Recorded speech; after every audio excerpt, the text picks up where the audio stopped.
All right. Hello, Margaret. Wow. Early bird. Welcome. All right. I'm going to give it a, hey, Joan. I'm going to give it a couple minutes to have some chatters fill up the chat box, and then we will go from there.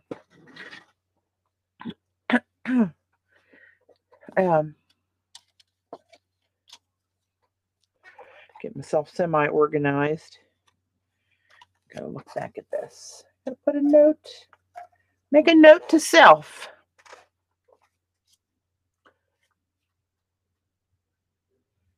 Waiting patiently for your worm. Hey, Linda.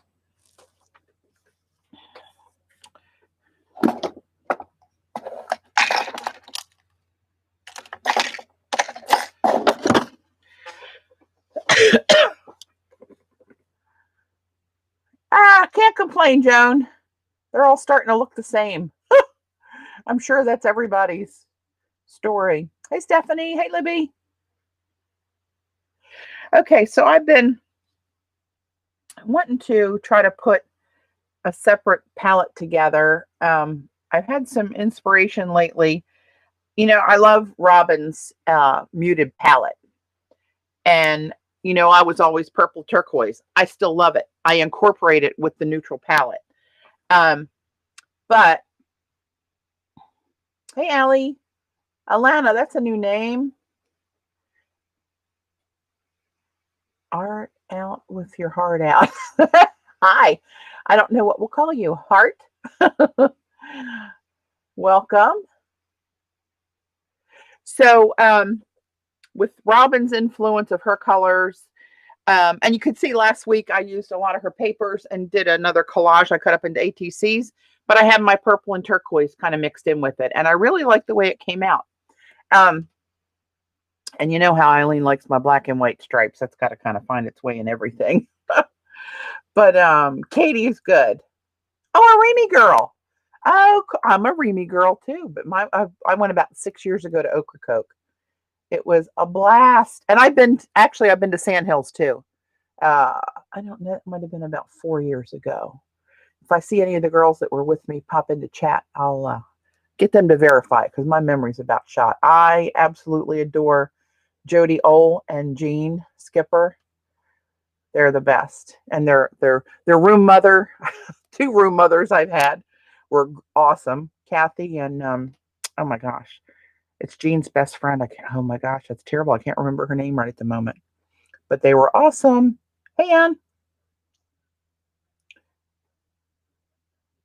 your keyboard's dead. Good Lord, you're muted. Hey, Dot. Okay, so I'll start again. Can't get it all the way out till I get distracted. Story of my life. By Robin's, inspired by Robin's muted palette. And then I've noticed that some of the people that I follow online are kind of going away from their real bright palettes to more muted colors and like the purpley browns and uh, just dirty, dusty colors. I want to say, I don't know why I want to say that. That doesn't sound so pretty, but they're very pretty. Anyway, Irit and Aliona and Xander has mentioned before her billowing heart. Her name is Thea. Um, I found Thea through Irit's channel, where she discovered her, and she just has a really cool style, and just the color palettes that she uses are really nice. Really, they catch my eye. So I was trying to put together a palette that's kind of a mix between their recent influences and color choices and some of my old standbys that I can't do without. Eileen, you're chatting on a virtual one. Oh, Lord. Good luck with that, CB. Okay, so let's get started playing. I saw something on YouTube And actually, I was watching Thea, and she uses these gold nibs. They're E plus M, E and M on jet pens, gold nibs. They're from, I believe they're made in England, but the only place I've seen them that you can get them in the States is, or in Europe. The only place I could find them, and I'll look, trust me, was jet pens, and they were out of stock forever. Hey, Colleen, they were out of stock forever, and they finally came back in stock and immediately sold out. But I was able to snag some. So I started to use it in the dip ink that Thea always uses, and different ones I've seen use different kind of inks and stuff. And I've had some dip pens that I've tried, but I missed one little nuance that actually makes the dip pen work better. I had no idea, nor have ever heard anywhere before, that you have to clean the oil that's coated on the nibs off of it before they'll actually hold the ink and let the ink flow properly. I had no idea. Hey, Norma. And so, a couple different ways to do it. Some people say, and I've seen them demo it, and it seems to work, to stick the nib into a potato, a raw potato, and let it sit for 15 minutes or so. There's something about whatever is in the chemically in the potato, an enzyme or who knows, breaks down that oil, and it pretty much comes out clean.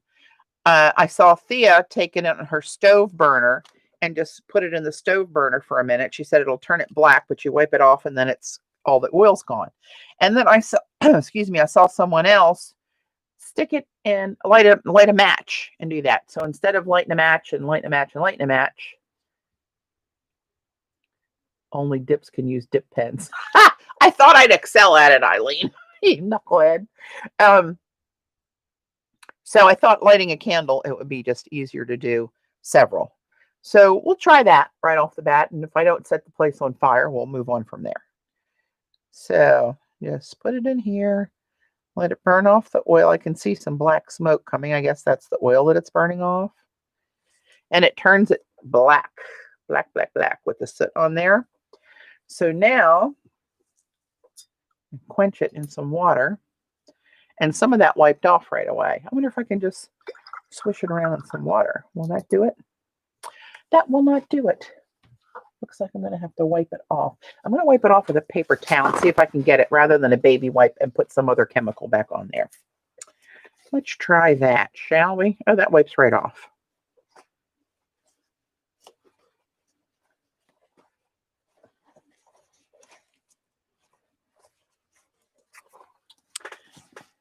See, dirtiness gone. It's nice and shiny now. And just for gigs, I'm going to grab this. Grab some ink. Let me see. Actually, it was $6.50 for 6 of these nibs, and this was $2. So there you go, Eileen. Telling you, she never trusts me.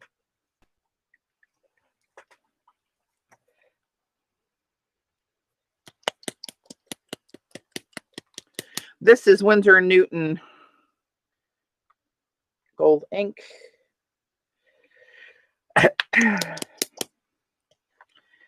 Now let's just see if I can tell the difference. Well, yeah, I can tell the difference in how it actually even coats the pen.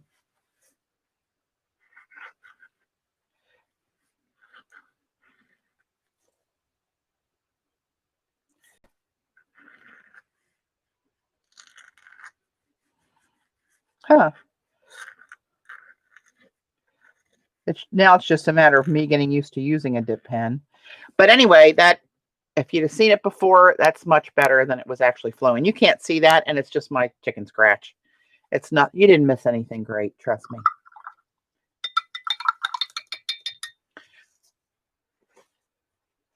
All right, well, while I'm doing this, let's just get these other ones done. Now, this is an EMC, E plus C. Oh, sorry. It's E and M.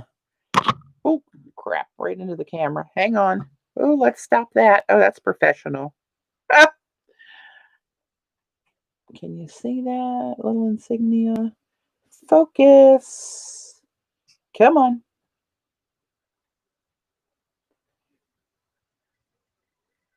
Oh, for Pete's sake. Well, it's E plus M, not the word plus, the plus sign. And it just looked really nice. Now, this one was more than $2, but it certainly wasn't anywhere near 100. Let's get her going.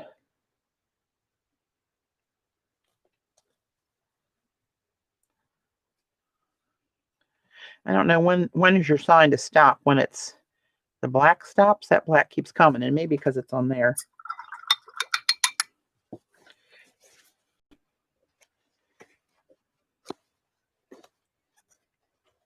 Oh, and this, see, look how pretty it made this silver nib.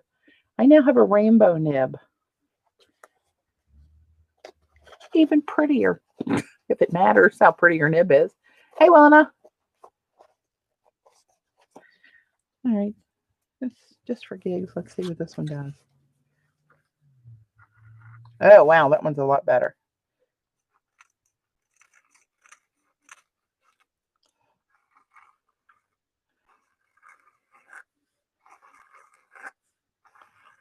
Oh, that one's much better. Oh, yes. So all the experts were right. What do you know? I know, right, Joan? Very posh. So these two were done. So this nib, I was watching a couple people, and I got a bunch of different ones of the little sample inks, dip pen inks, as well as fountain pen inks.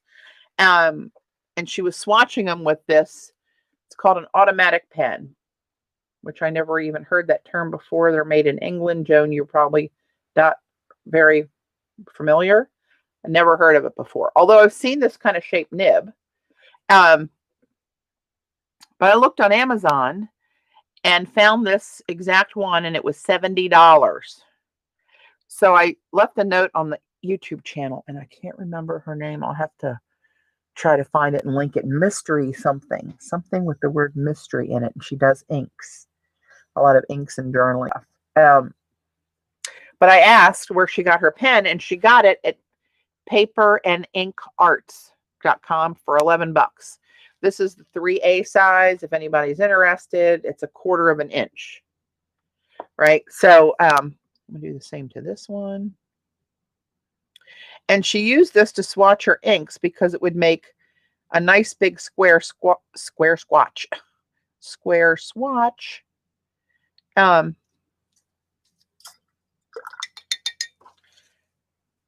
And it was thick. The inks were thick enough on it that the ones that have the sheen and the what else do they call it? The sheen and it's not sparkle, but there's another word for different things that some of these new inks do.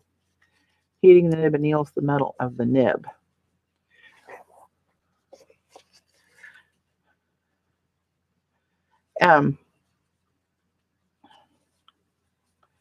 I suppose it does, but it also cleans the nasty oils off of it that allows the inks to flow on it the way they're supposed to. That's the idea anyway. And here's this one. This one should turn pretty rainbow too. I had a hard time getting these into these holders without cutting myself.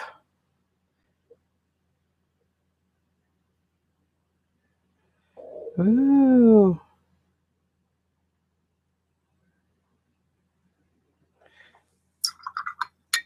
I like to hear that quenching sound when it hits the thanks, CB. Hey, Janice. When it quenches in the water. Oh, there it went back in. I always liked that sound when I was doing my lamp work and put the hot tools in water. Yep. Another one went rainbow. How pretty. Well, while this is lit, I'm going to do these other separate wide nibs that I got. I need to grab a pair of tweezers out of my little bag of tricks here. My little spinny thing. Ugh.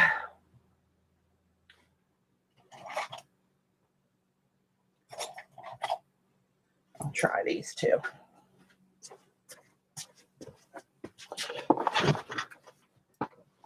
These have little rubber. Are they rubber? No, it's just painted metal. We're good. I'm not going to hold it down that close anyway. But I just wanted something. These I got from Jackson's. Hang on, what does it say? Hiro, H-I-R. Okay, is this even readable on here? H-I-R-O. Are you going to be? Can we read it? There we go. Hiro. Leonard with a T on the end. England, it says. And these were like a couple bucks a piece, even though they look nice and fancy.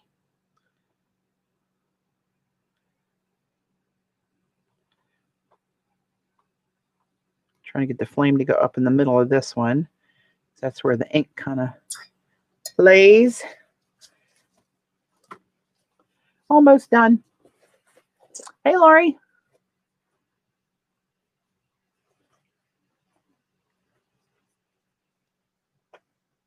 Yes, I remember all that from all my jewelry that I did with heating the metal, hammering the metal, hardening it, and heating it to loosey-goose the molecule, shall we say. I like those technical terms like loosey-goosey. Okay, almost done.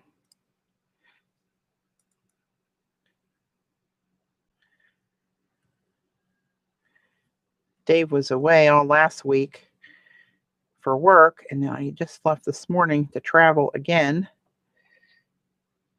which means Oakley is the man of the house. Well, Oakley, Smith, and Wesson, if you read between the lines. Oh, mercy.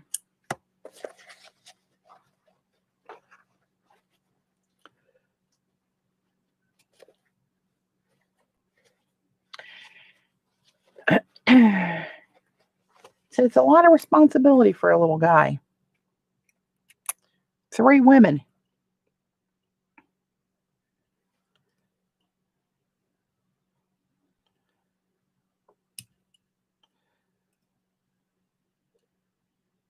I'll let that get up in there. There we go. All right. Enough of that. Yeah. Hey, Sharon. You got that right, CB. That's not really coming off of there. Maybe there's some more oil on that a little bit. We shall see.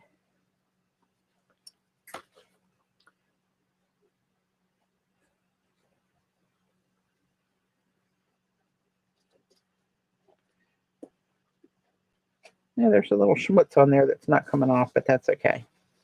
It's on the outside of it, so it shouldn't be a big deal. So anyway, I just wanted to do that while I was thinking about it and show you guys in case you never saw that or knew that. I had no clue. No clue. Of course, I have no clue about a lot of things. Shut up, Eileen. All right.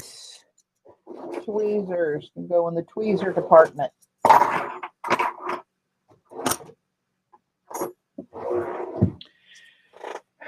I'm going to get rid of this so as we don't have any unwanted fires. So I wanted to show you guys. I got a Rembrandt color the other day. And when I was looking at Rembrandt, the paints were pretty cheap. They're artist grade watercolors. This was on Dick Blick. And I saw 2 different types of watercolors that I don't see in other brands. So I thought, I'm going to try them. So I did.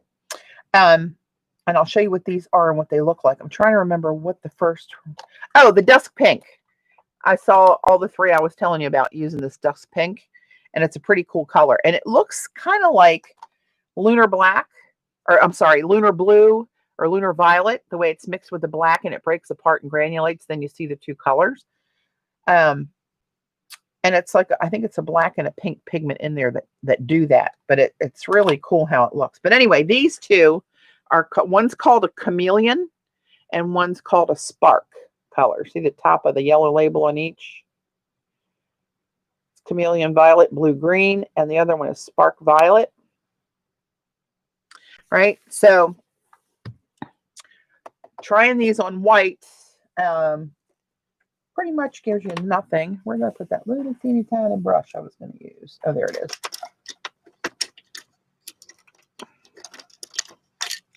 Get my fingers to work would be good.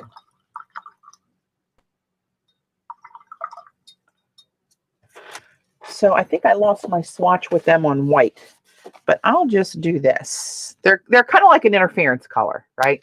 They don't, they show up on white once they're dry. And they would add a nice sheen to mixing with some other, like a regular transparent or opaque color. Probably more with a transparent. But I'll show you what these look like on white. Because that's usually, most people would use them on white. But if you use them over a dark color, I think that's when they'd be fabulous. We're going to try it. So here's this one. This is the chameleon. And this one is the one called Spark Violet.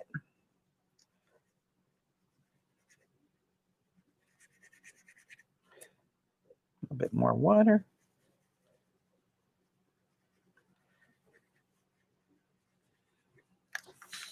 Hey, Carrion. So I'll show you again when they're dry, but you can see there's a little something in there, but it doesn't knock your eyes out on white. But these are the same two that I did on black the other day.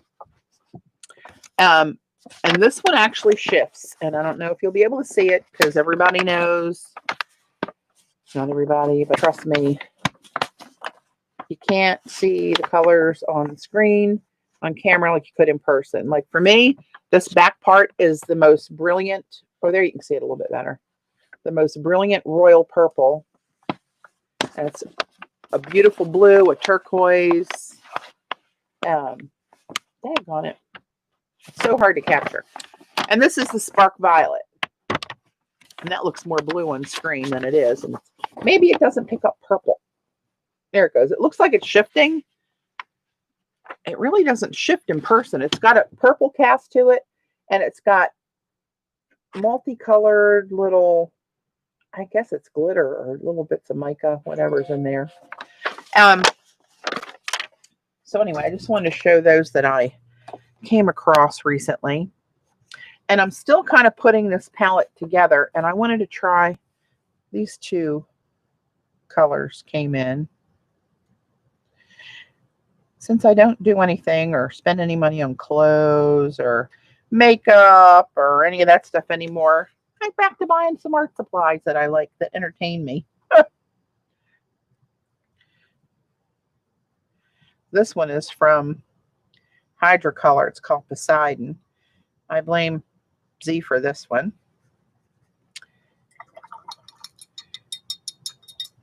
She's not streaming today. She's yeah, they really are. And in person, a lot of they're really spectacular. So this is a color shift. I'm anxious to see what this looks like on the white. Sometimes color shifts on the white, they have a baby poop undertone, and I don't like them. And this is doing the same thing. And I guess that's just what they do.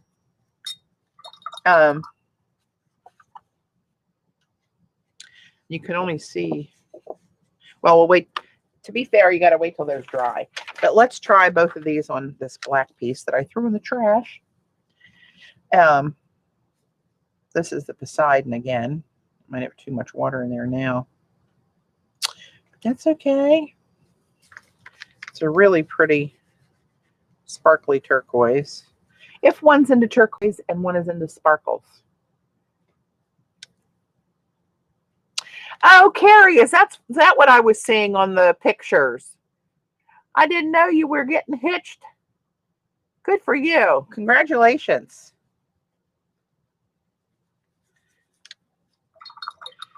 There's that one on black. And now let's try this one. And I was anxious to see some of these new watercolors I got, mostly from Thea's recommendations of ones that she uses. Nibs Pens and Inks. They're on Etsy, and they have a New Monday shop in the UK. They are probably my favorites. There's some other ones that I liked.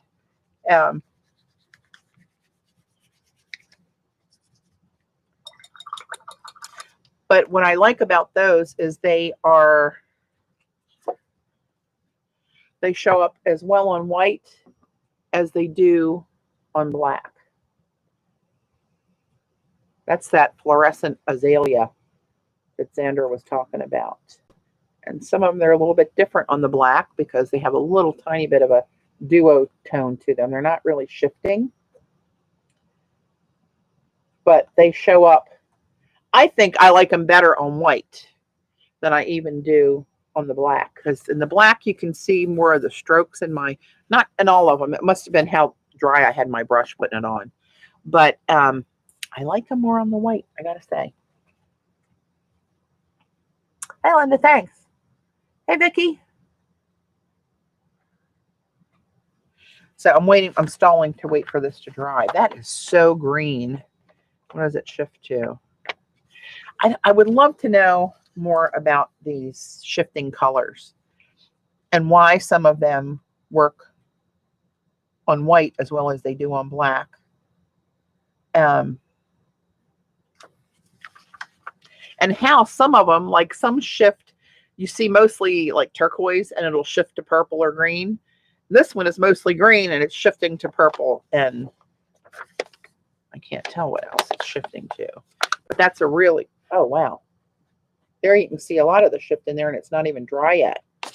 This one's called Maleficent. This is from Hydrocolor. It's really, they go on really smooth.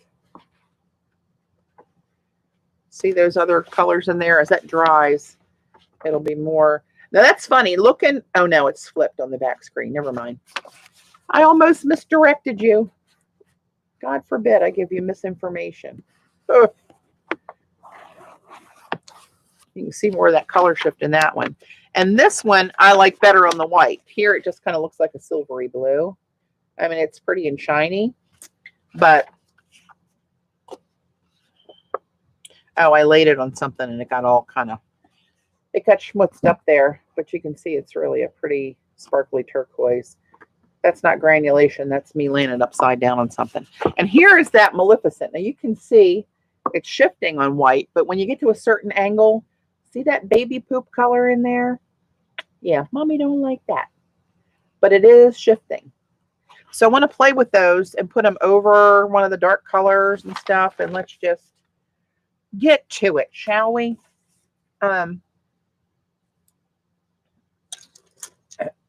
Excuse me.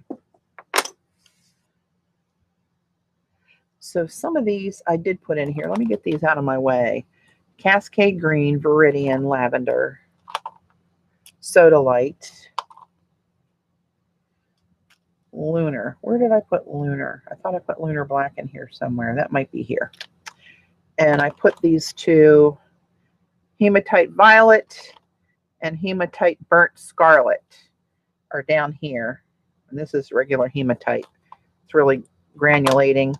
This is the Dusk Pink. That's already in the, it's somewhere in here. Oh, right there. And then this is the Schminke Mars Black that really, if you watch Aliona, I think that's how you say her name, on YouTube. Hey, Jan.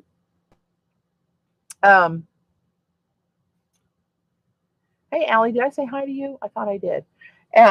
If you watch her channel, she not too long ago did some mixes with the Schminke Mars Black and the Schminke Cobalt Turquoise.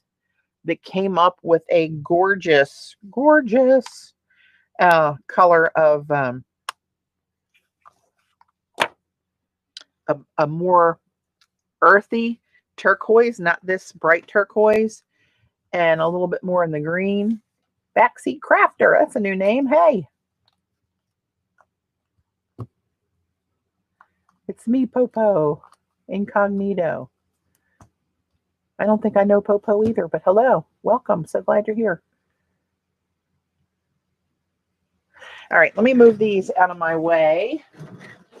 I'm going to need a different solution for storing these.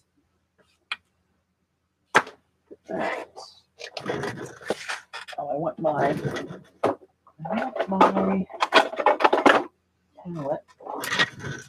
palette to mix on.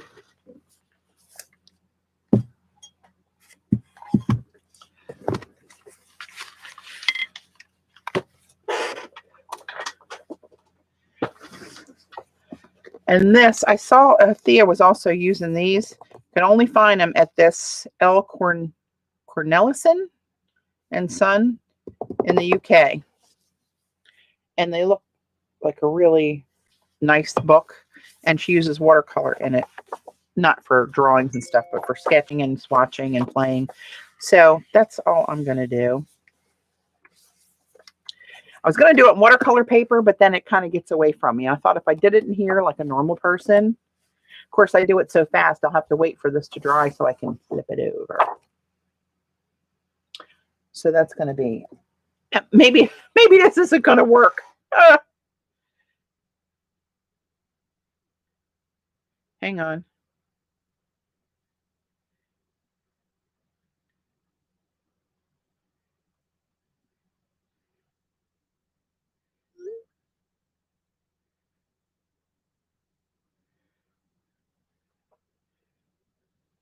Okay, sorry. Had to take care of that little matter. So where to start? Let's try. I've been curious to see if I can duplicate that color that Eliana showed with that mix, and I don't quite know where to put this. That's the Schminke Black. We'll just play a while. We shall play.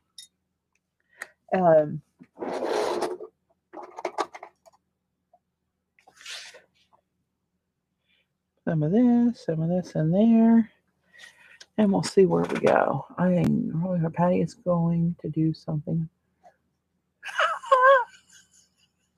Eileen, if I was a sensitive little dainty crybaby wuss, I'd be hurt, but I'm me, and I just think it's funny. Goober. Yes, I don't do things normal. That's true. I know that. I embrace it. I embrace it. So I'm going to grab some of this. This is the Schminke Cobalt Turquoise. And it seems like she went heavier on the turquoise to get this blend.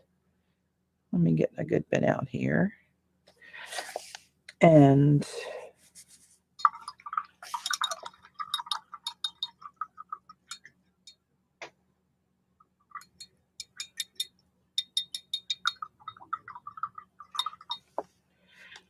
okay, let's grab some of this. This is the Schminke Mars Black.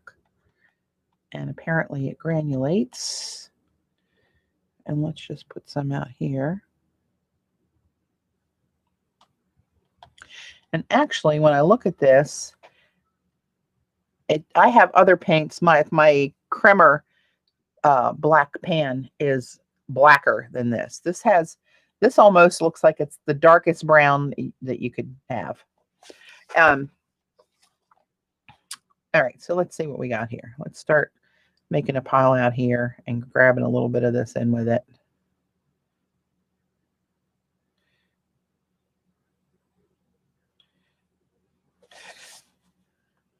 Let's see what we end up with.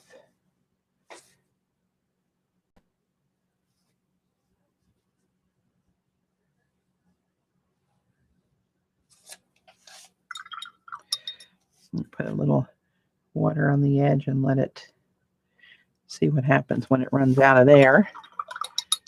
Let me bring you a little bit closer. Coming closer. Dare I ask what or who is laid? Oh. I feel like I'm invading someone's privacy with that one. Okay, let's try a little bit more of the cobalt turquoise in there. This looks closer to the color she came up with.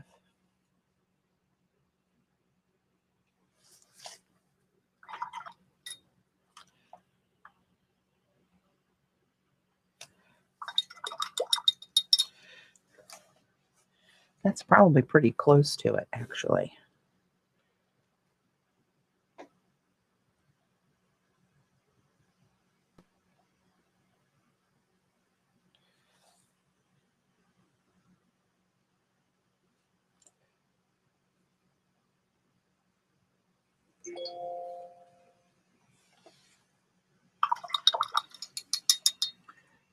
Hi, Stephanie. Or Steffi, sorry.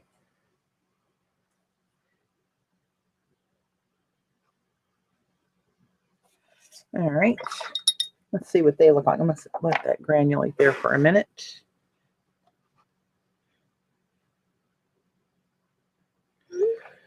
Have a little hydration while I wait for it to granulate.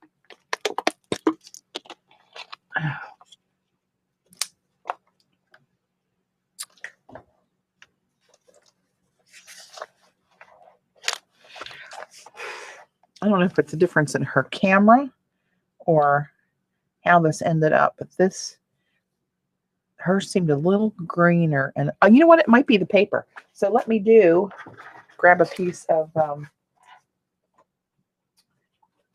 watercolor paper here. I got some of this, well, and it's all put together. So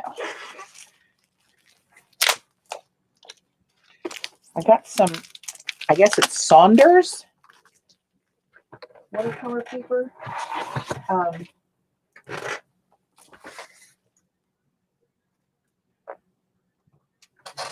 Milford. What is Milford?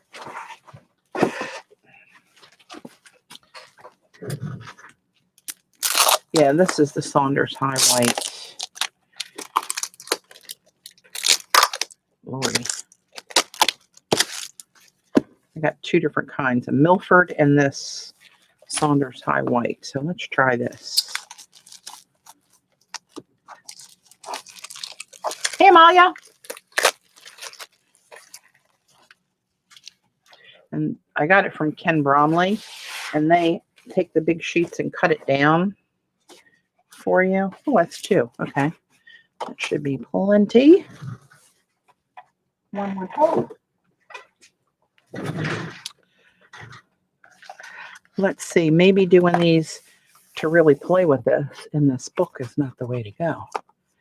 And I know I can cut this with the decal edge, but I'm just swatching with it, so I don't really care. I just want it more manageable sheets. So I'm going to cut that in half with scissors. God forbid. Okay, I ripped off the Band-Aid. That's done. All you purists can exhale. Take a deep breath. We're good. So let's have a look at this mix on the watercolor paper. And it's not wet enough. I really know enough about this to be dangerous. I've told you. If you're watching me, that's on you.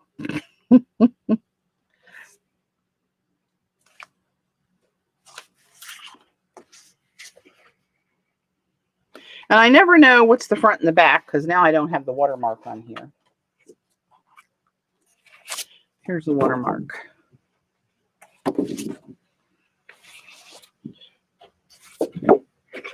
Who the hell knows?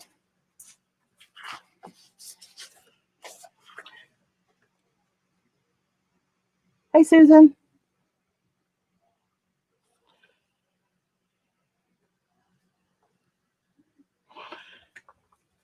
Huh. Huh, huh, huh.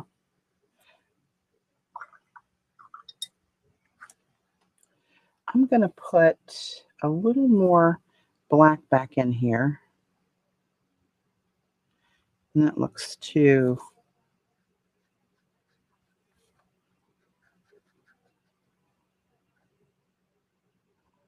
That's too black.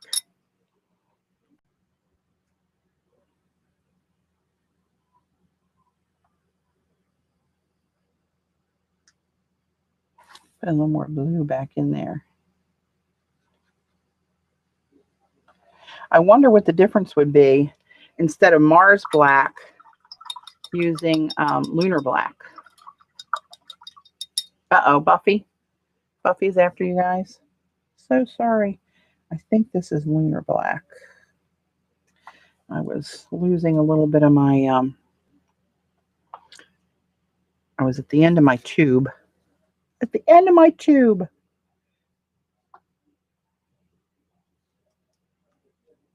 Let's put that over here. So this is lunar black.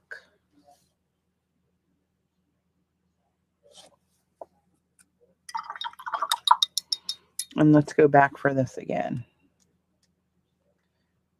So we'll just change one.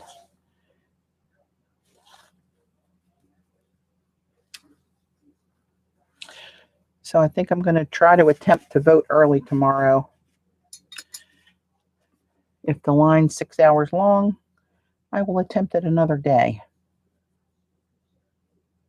I even bought a little portable stool to go with me. It kills me to stand for a long time. And if I got to stand for 6 hours, ooh, that's not going to be good. Okay, let's put some of this over here.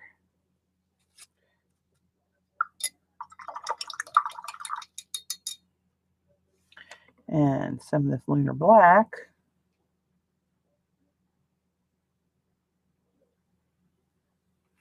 All right, let's go down to another row here. Actually, this looks more like the color. Let's see if it behaves the same. I'll put some in this book too to try both papers.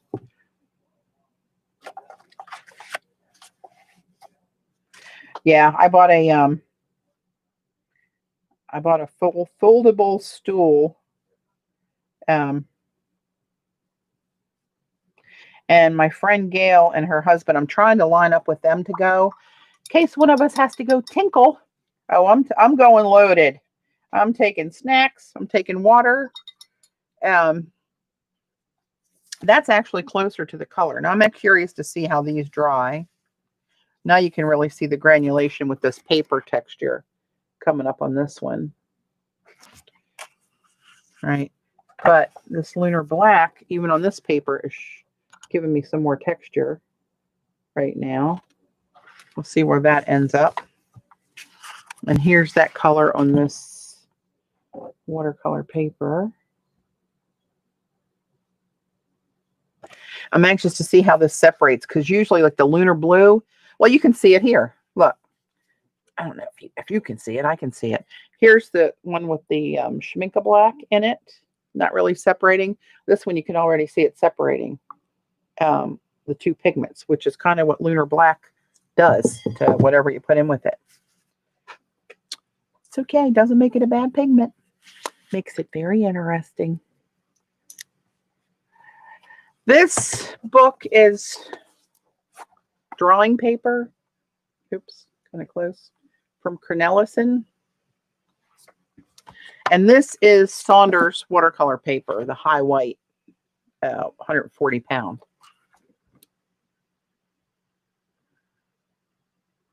But it is kind of a pretty color though. I gotta agree with you there. But I want to try to take some, let's see. Do I want this bluer or blacker? Let's put a little more black in there.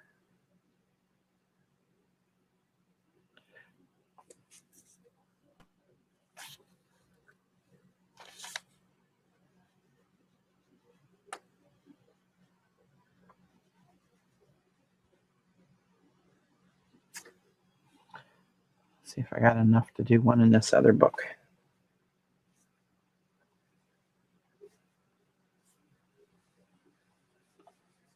On this smoother paper, that starts to separate like as soon as it touches that paper.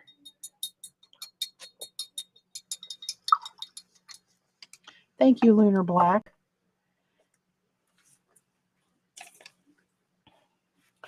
All right, let's try I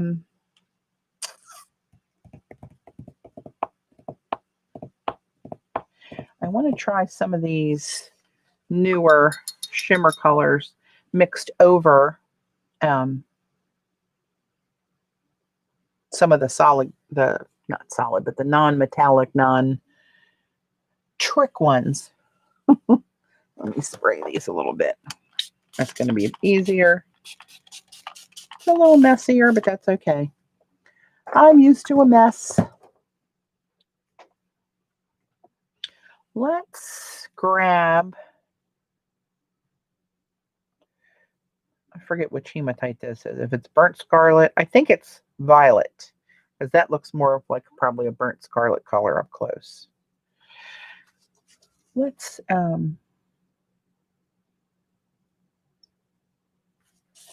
me just see a little bit of this here, and let me have put a little bit of this over here in my palette.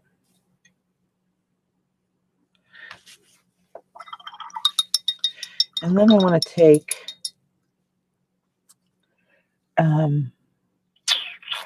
which one of you do I want to use? Let's use this. This one here is by Rivervale. It's called Phantom Fire, and it's like it's a metallic orangey, coppery color. Just lay that over that. I'm going to try mixing it here in the palette and get a truer blend. You know, this cotton paper just really sucks it up.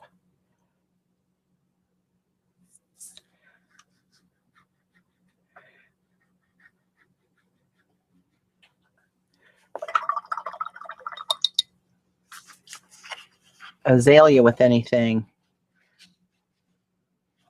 Yeah, actually, azalea is really pretty with a couple of these other, these Phantom Fire and Phantom Rose over top of it.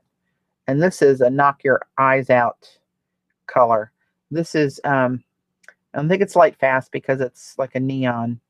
And this one is called Azalea. It's by Nibs, Pens, and Inks. They have she's got an Etsy shop and a New Monday. It's NU Monday shop she's in the UK. So you need sunglasses for this. And actually, Z asked me how it compares to the creamer.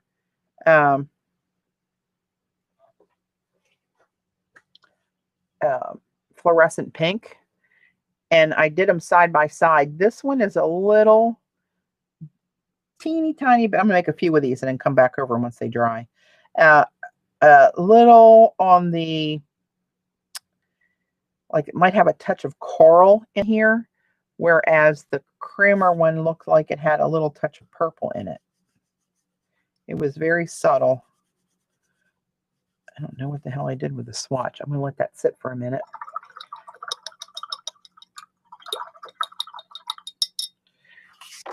Let that dry. But that, I mean, you need sunglasses for that. That's really bright in person.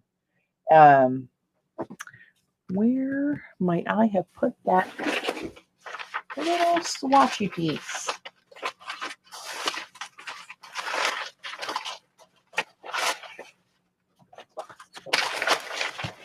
Here they are. So this is Azalea, and this is the Creamer Fluorescent. So I don't know if you can see, to me it comes up even more orange on camera than it is in here, and this one has more of that purpley. They are different.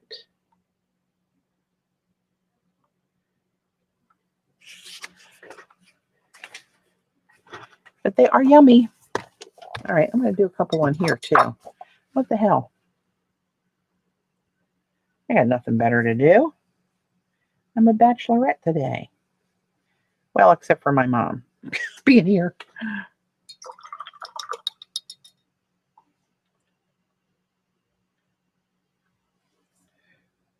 I'm just going to do a couple of these, let them dry rather than just mix it with the color.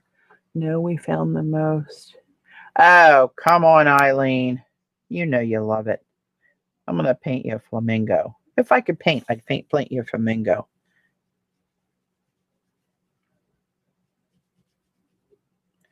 Got to do it. I forget. God, it's been years ago we did this. But for somebody's birthday or something, I forget what the occasion was, we rented a company. They put like 200 plastic flamingos all over their yard in the middle of the night when they woke up.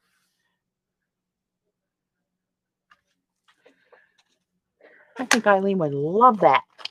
And your real estate would probably go up in price. At least I think it would. Okay. Those are still a little wet. These are still a little wet. While they're wet, we'll play with something else until they dry. But Potter's Pink is another one that I don't really use much at all. I've had the tube for quite a long time. This is Daniel Smith. But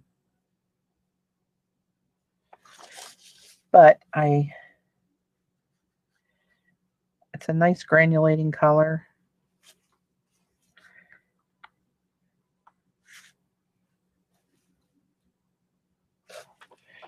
Let's see it over here too.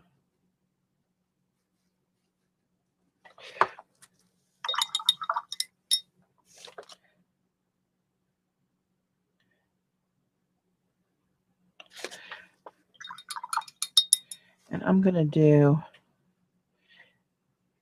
I got bubbles in here. How the hell do I get bubbles? Maybe because I don't put it on a palette. I take it right off the pile of water. This is bubbly though.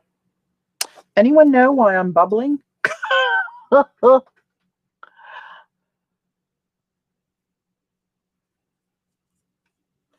Maybe I got it frothy from doing it. Oh, I was a little overzealous. Is that possible?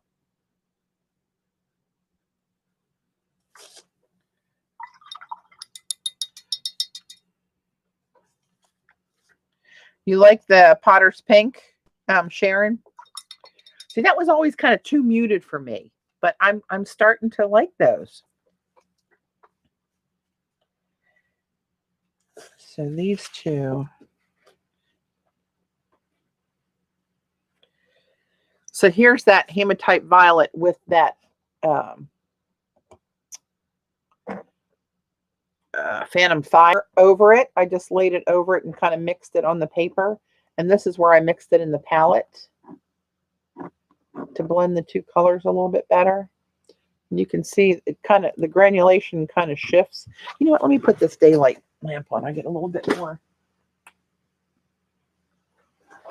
more light on the shimmery colors. There you go. As you turn it, you can see.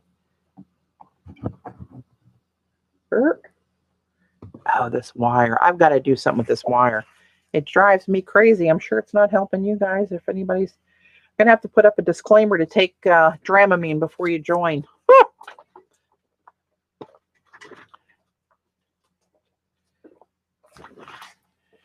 Okay, so now let's go back to these azalea on here.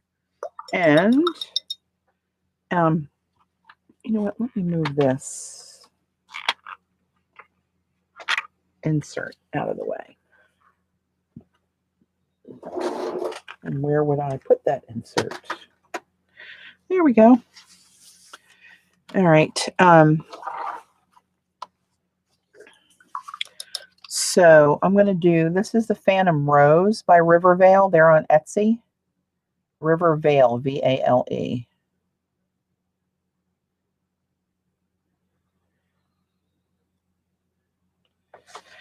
And let's see what happens there.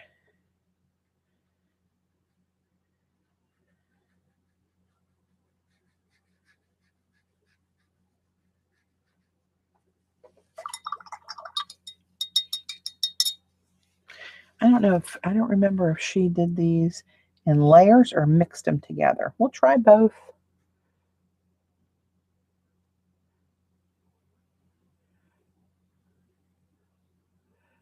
Eileen, where do we get the paint?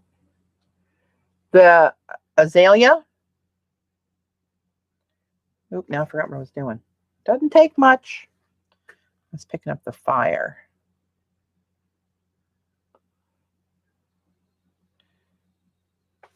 The azalea is nibs, pens, and inks. Uh-oh. What the hell is that for? Oh, I know what that is. Okay. Never mind.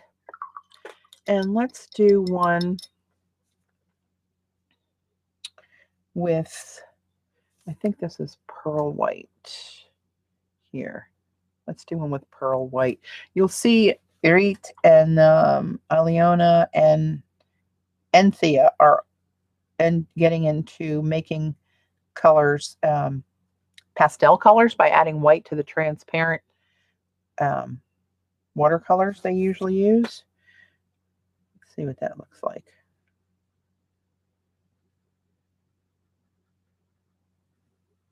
That's rewetting the pink and letting it blend right there on the page. All right, let's see. Let's do that over here.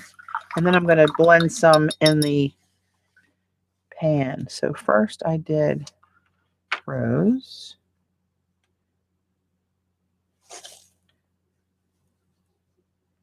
I'll just do it halfway, well, a little bit more than half, but I won't cover the whole swatch so we can get an appreciation for the difference of how it looks without it on there.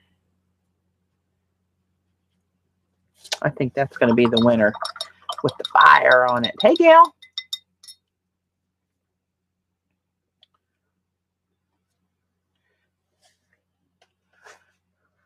She put light color on first and then the dark. Maybe I missed a question. I don't know. And here's the pearl white.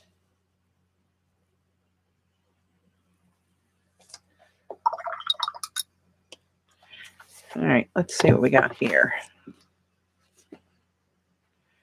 They're going to have to dry more to show you that. But in the meantime, I'm going to grab some of this.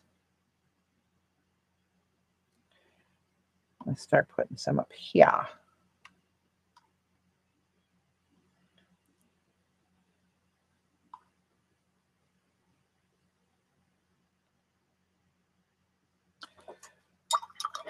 And then we'll go back to the rose. We'll get some rose, not iridescent, phantom rose. And let's put that here. And then let's make a little mix of those. And we'll put that on here and see how different that looks than just overlaying it. Of course, it's going to be not as strong. And then let's get some fire, phantom fire going here. This is the orangey one, hence the name fire.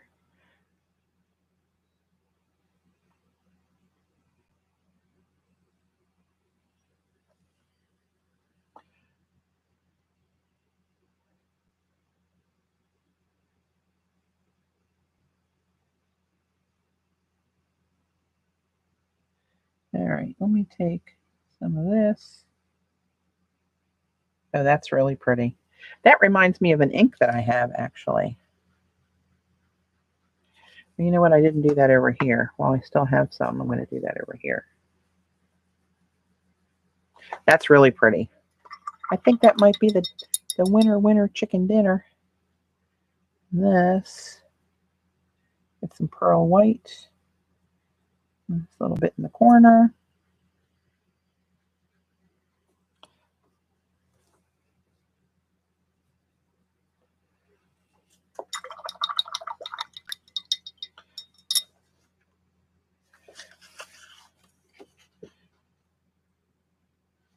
All right, let's let those dry.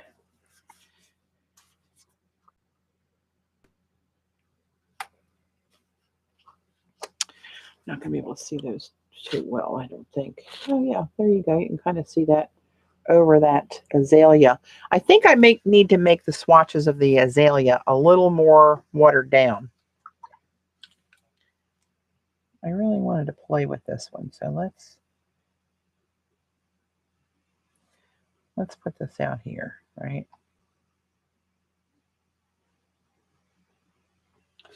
And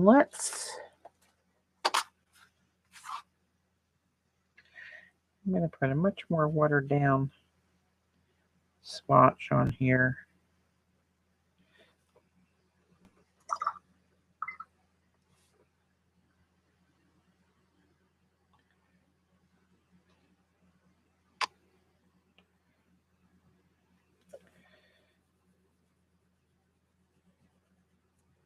I tend to use paints, watercolor paints, like way stronger than most people use them.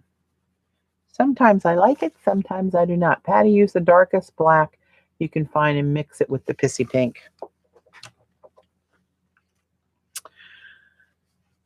What are you going for there, Eileen? I'm going to make a long swatch out of this piece that's left here.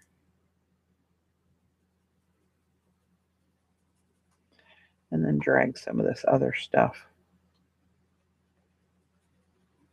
over it.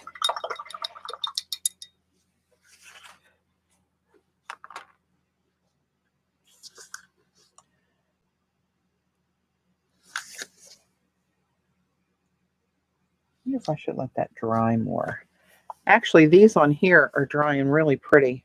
Remember, I missed the rose. This is the fire and the pearl white. That one's really pretty.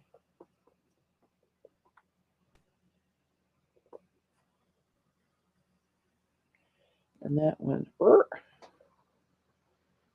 you even show me what you are? Focus. Come on. There you can start to see the shimmer in it.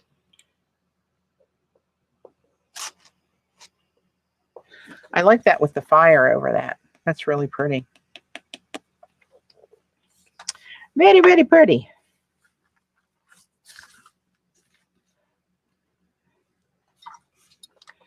And this one is a river veil. This one is, what is it called? Porphyry Violet. Something like that. Porphyry Violet Light.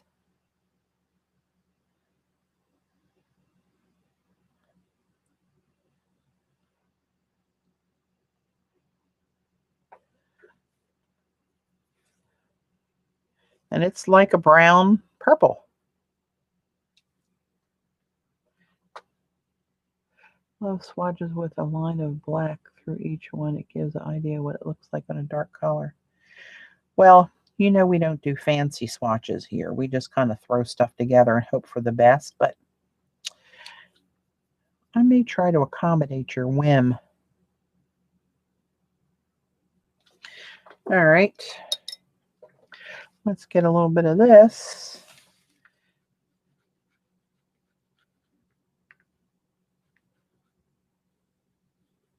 And I think this, I'm going to put some of this pearl white with that and see what happens while it's still wet.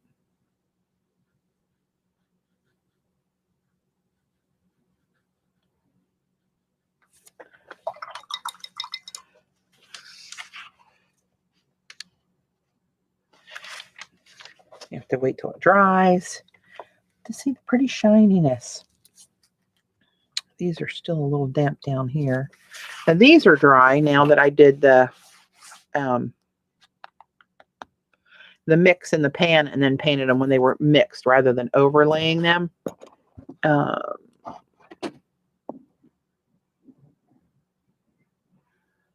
the camera's really taking a beating today. Let me try to turn this so I see if I can stay away from the damn cord.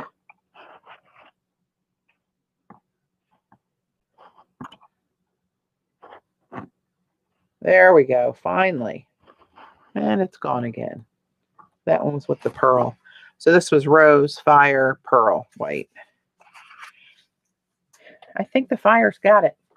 Fire's got my vote. Right, fancies. She wants fancy swatches. I'm not a fancy swatch girl, Eileen. We all know that. What's the matter with you?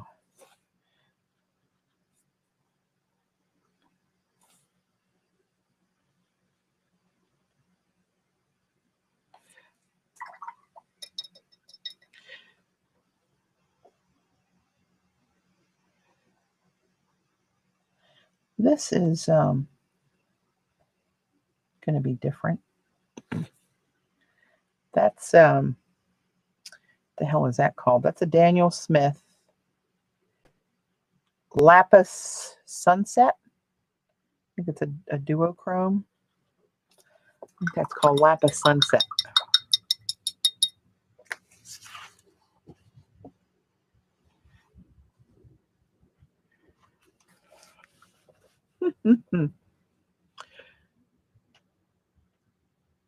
Oh, you know what might look pretty over that?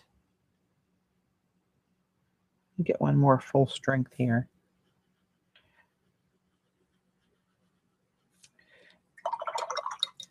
That, and this is Duochrome Autumn Mystery, I believe it's called, Daniel Smith. Let's just throw a little bit of that in there with that and see what happens. If I can keep them wet enough, I like to kind of just mix them on the paper.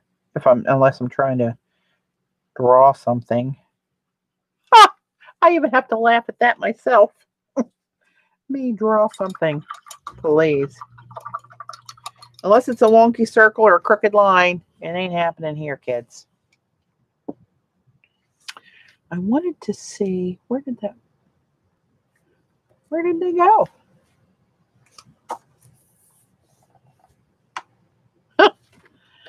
Oh, they're in this tray. Hang on.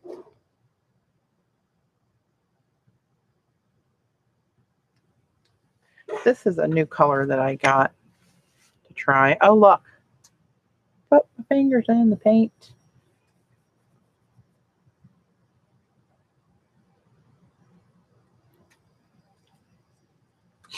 This is called Gilsonite, and it is from Poems About You on Etsy. Poems About You. And this is kind of a pretty color. I mean, it's just a dark brown, very granulating dark brown.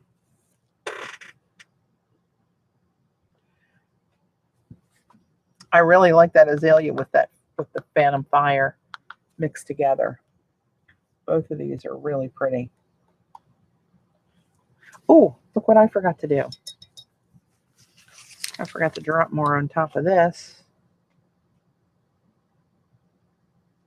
That's the rose. No, that's just going to reactivate it. I think it was still too wet. So you have to learn all this stuff. I know enough to be dangerous. That's the honest to God's truth.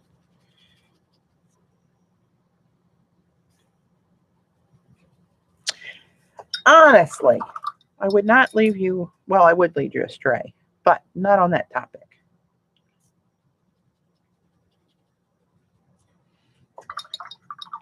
Let's see what happens with that. But that fire in that, where the heck do they get the names of the colors? That's a real bear naming stuff, I got to tell you. When I have to name my stencils, oh God. It's really difficult because some they're abstract. They're not pictographs, and they're not a tree or a snowflake or a dog or a rose. They're just something. And when you do like 20 new ones at once and try to name 20 new somethings that are really nothing, yeah, that's tricky. I'm just going to pick this up full strength and put a swatch down here with a lot of water.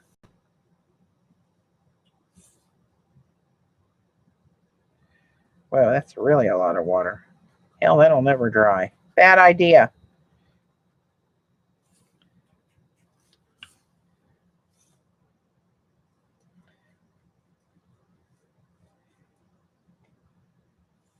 I did want to kind of get the more of like a mass tone down here color so you could kind of see what it does.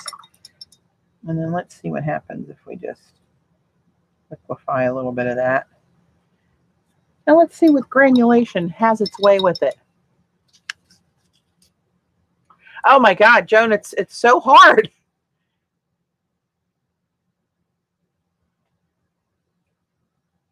You know, it is, Allie, it is easier just to number something. However, I find it really hard to go back and find something on, like on iStencil site. There's so many stencils. Their brand that they number, they have over 3,000 designs. So I try to go back into the headings of the sections rather than try to go back and find the number. But if I didn't write it down, I don't have a clue. So I'll go back and look in abstract or shapes or whatever to try to find it.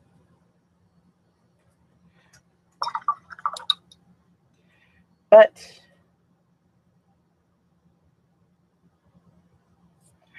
let's see what happens with that. Put some more water on it.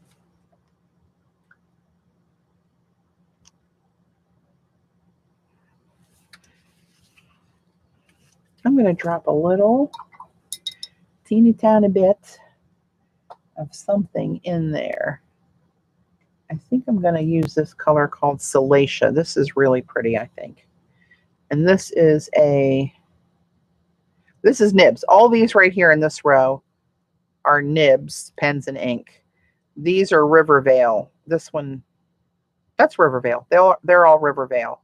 That's a Hydra color there, that chrome.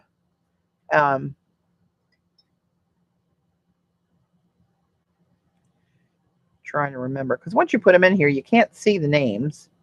So I'm trying to do it in a way that's not so color coordinated as it is by brand. So when somebody asks me what the hell that is, I can give them an idea. Let's put a little bit of you in here.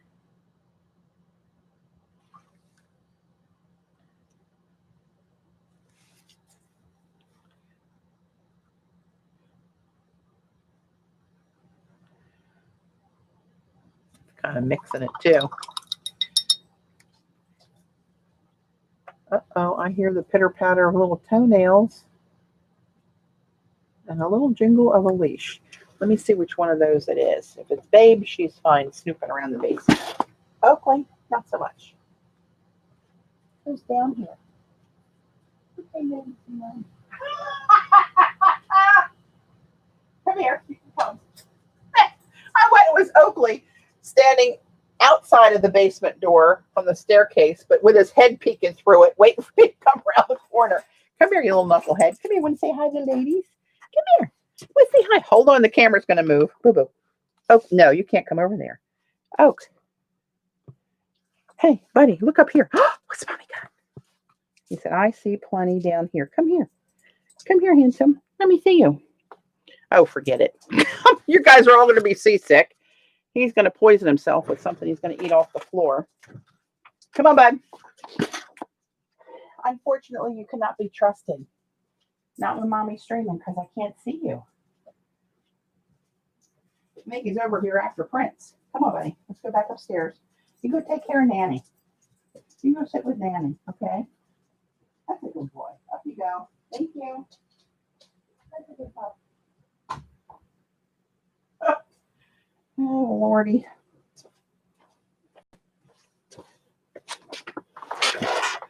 Okay. I don't know if you guys even got to see him. He was wrestling for something on the floor under my chair while I was trying to get him to look up. Not a good combination.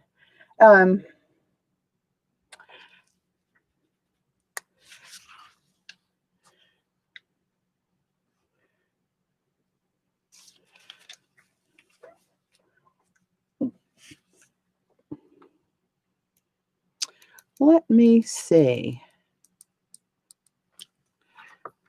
Oh, I wanted to show you what this dusk pink looked like.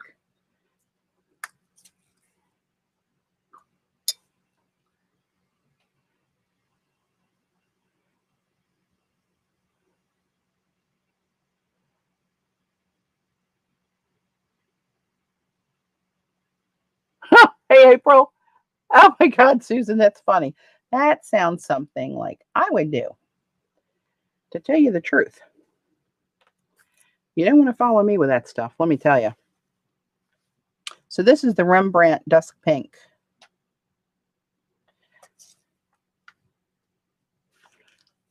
See how dark that almost looks black?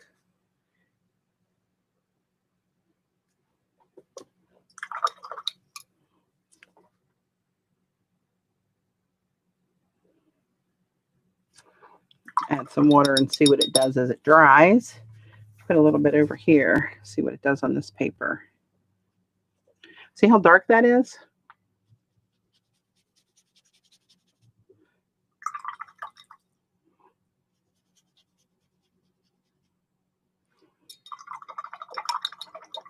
And it starts to kind of break apart like the lunar colors do, ish, right? And there's that one. That's kind of like mixing your black and pink, Eileen. Patty, cut the bottom 2 rows off and you'll have a nice swatch sheet.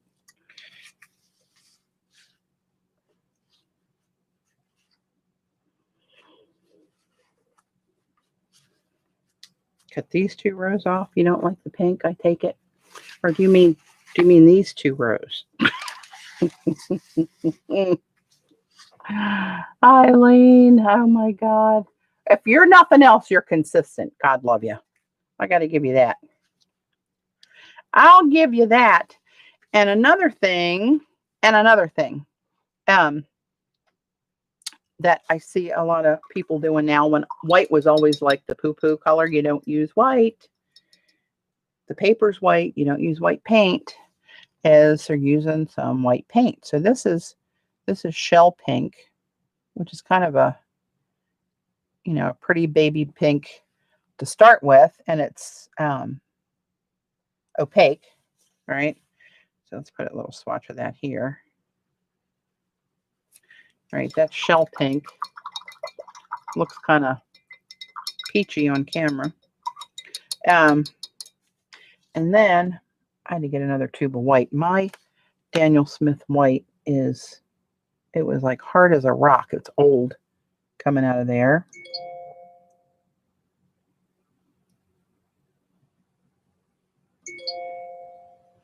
And let's mix that with this. And I got it bubbly again. Who the hell's texting? That needs more white. More white. More cowbell.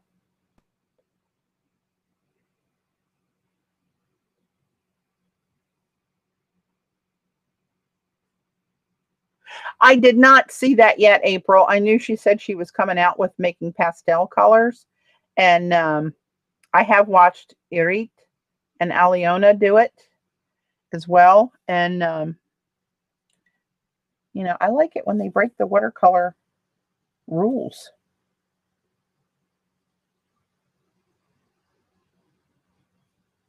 Of not using the white. I mean, they make tubes of white paint. Why is it a big poo-poo to use them? See, so there's 3 different shades of that shell pink. That's straight out of the pan. Some white, more white. Can't hate it. Let me see what's happening if somebody's on fire, hit the lottery.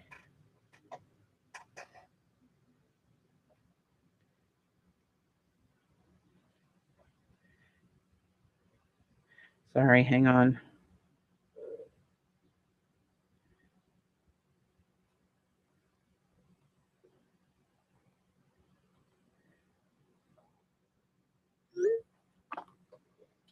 Oh my God. Okay, here's this one. That dusk pink still breaking down a little bit more. See how it's starting to settle? Still wet. Over here, it looks more like a lunar color Damn this cord. I got to do something about this arrangement here. It's good until, that's the same paint on different papers. It's good until I lift something up to the camera, and then maybe I can hold on to your lunch. Maybe I can pull this a little more this way. Hold on. You're going to have to take the hit there for a minute until I get it situated. That may help a little bit. Okay, what other color did I want to play with? Is it over here? Oh, yeah.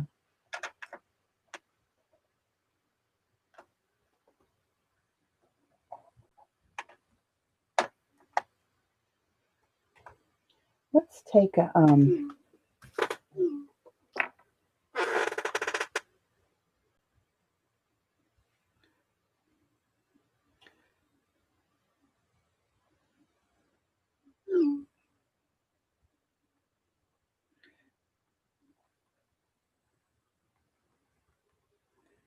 sorry guys. I got somebody panicked on there that I have to try to soothe. Imagine they turned from me for that help. How's that possible? Did you know that PBK 111 is magnetic? You can move the particles around with a magnet. I know that some colors are, but I don't know that pigment, which colors I have that would be in without trying to look it up or look at the labels, honestly. But I've seen that before.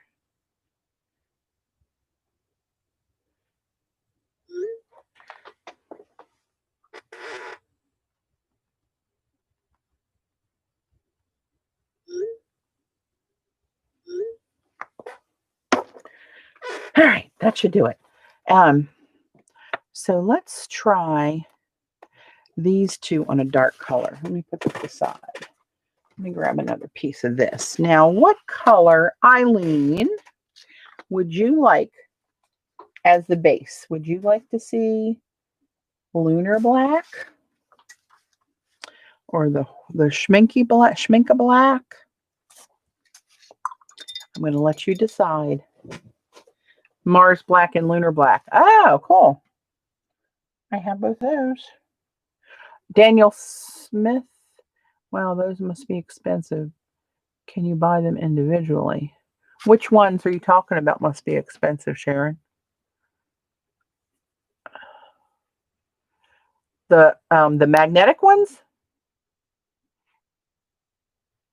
I have lunar black and I have Mars black and schminka, and neither one of them were more than any other paint.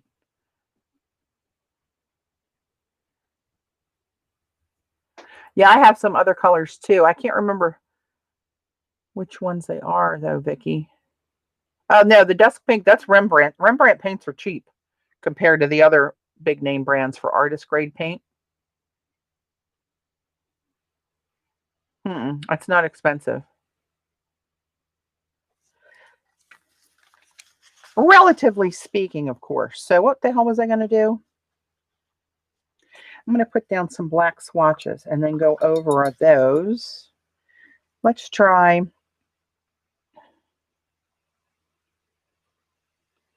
I want them dark, dark. Blackety black, black.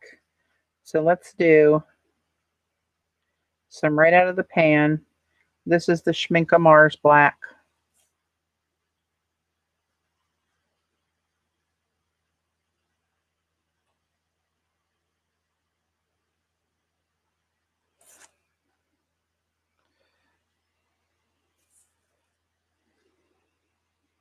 These Schminka paints always re-wet real creamy. Except for their metallics. I'm not wild about their metallics that came in pan sets that I've gotten over the years. They're hard to re-wet, and they're not as, don't have as much punch as, like, for instance, the creamer metallics are, in my opinion, the best. I even like the Fine Tech Colori, is that what they are called now? I like those better than the Schminka metallic paints and their pearl paints. I wasn't whooped up about either one of those buys. Let's see, what am I missing here? Hi Virginia. Don't get notification. I never hardly get a notification for Xandra's stream. It's so weird.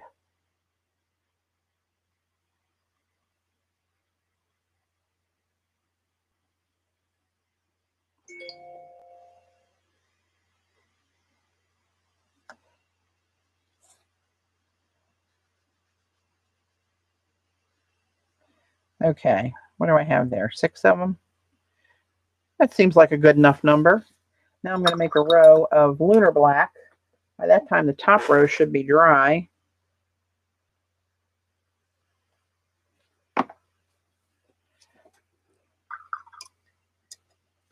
Should be dry.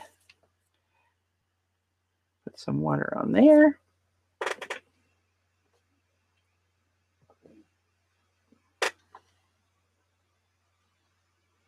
I literally know enough about watercolor to be dangerous. But like Kathy, Dragonfly Kathy would say, she's got the supplies, so she should know how to do it. Not so much in my case, but that's okay.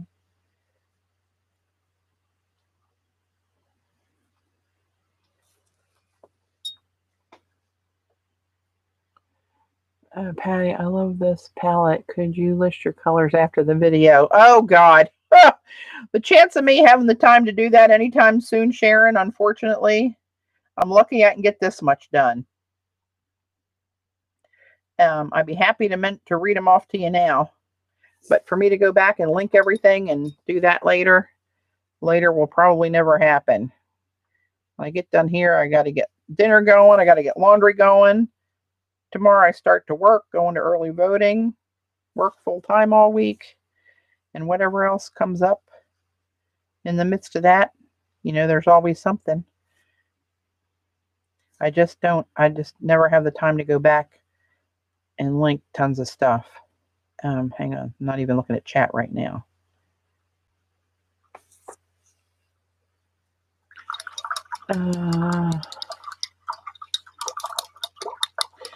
So if anybody wants to start writing them down, I'll go down the rows of these colors and tell you what they are.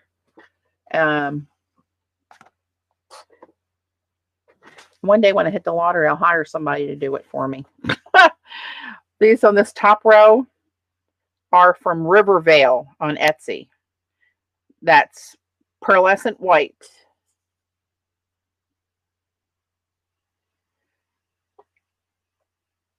Phantom Rose, Phantom Fire, Blue Ocean, and Porphyry Violet Light. These are nibs, pens, and inks. That's Chai, Azalea, Dawn, Charlotte, Salacia, and Peaches. This is a hydrocolor called Chrome. And then the other ones are mostly Daniel Smith colors. It's a couple Holbein colors. Moonstone, Titanium White, Pearl White,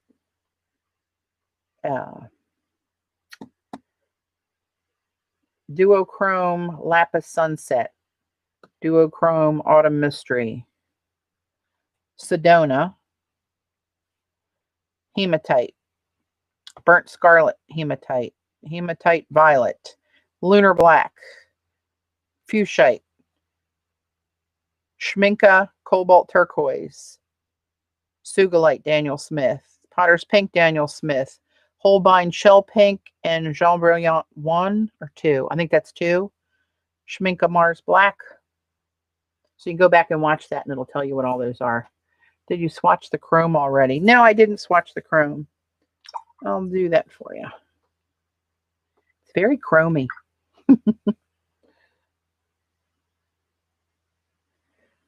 So these nibs, pens, and inks, she's on Etsy and she has a New Monday shop. It's NU Monday in the UK.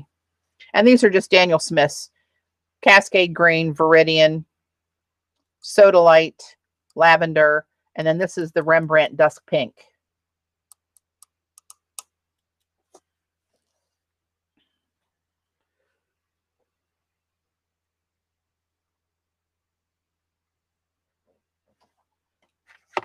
do that over here. You see it on white. It's actually one of those that show up well on white. It'll show up better once it's dry, but you can see it's pretty chromy. I'm going to put it on this paper too, in this notebook.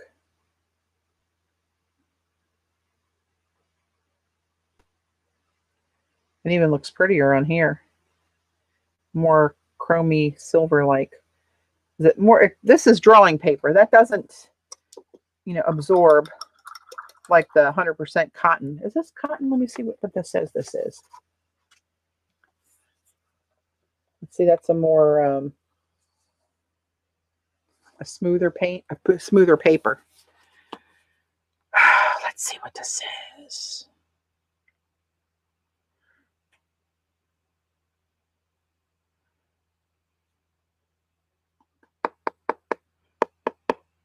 Nope, it just says drawing paper.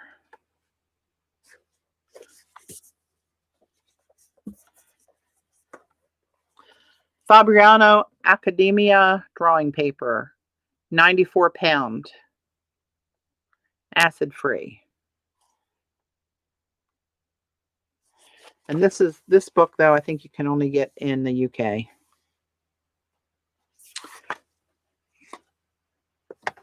I didn't get all of them, but I have some of them typed out.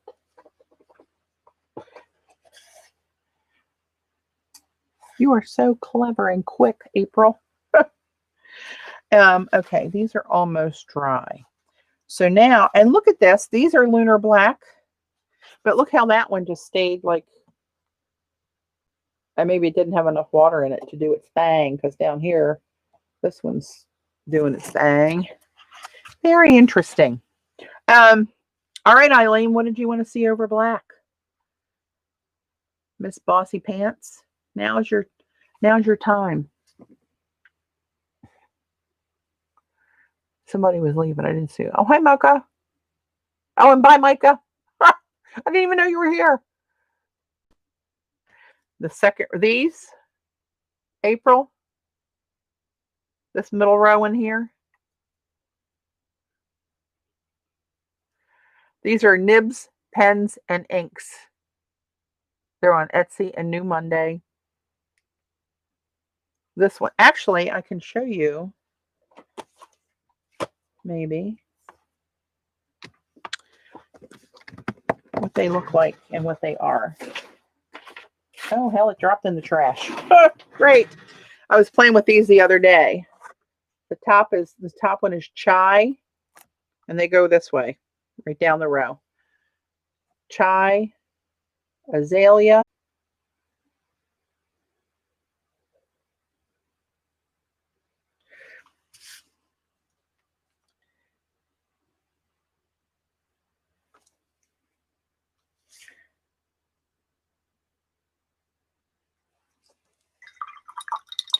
That's Maleficent by Hydrocolor. I'm going to let these dry, then we'll come back. And let's do this one. This one doesn't get its due, and I think this one is prettier than we are seeing because I haven't really played with it that much. What time is it? 5 o'clock. I got to watch my time here because I have to go fix some vittles for Mother soon. And I'm fresh out of possum.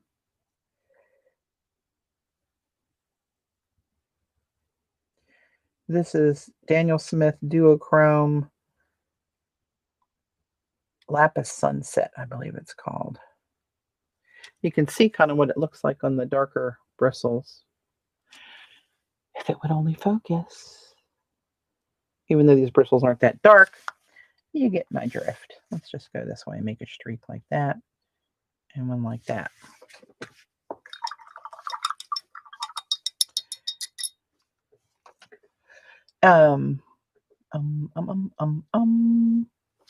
Let's do, we didn't do anything with the blue ocean. How is that possible? Blue ocean.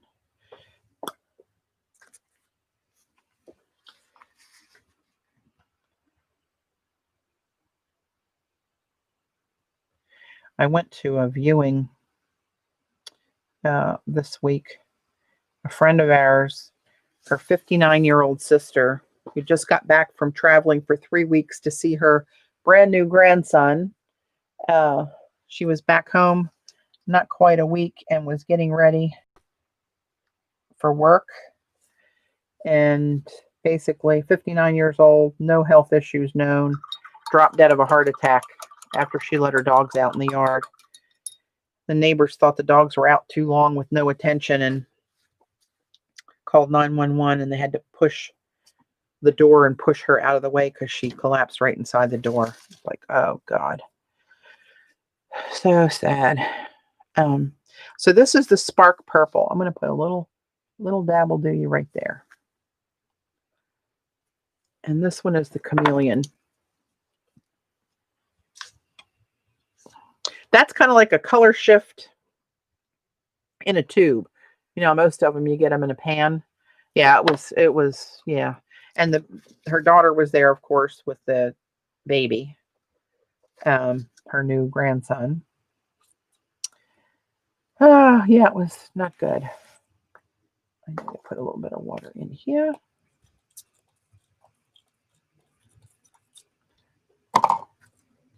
All right, this one is the Violet, Spark Violet. Let me mix this up, and we'll see how sparky we get. I'm just going to go right over both of these so you can see it on the white in between when it dries.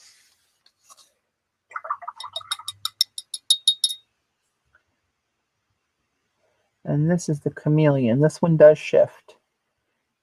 And I don't know if this is a glitter that's in here. Definitely particles you can see.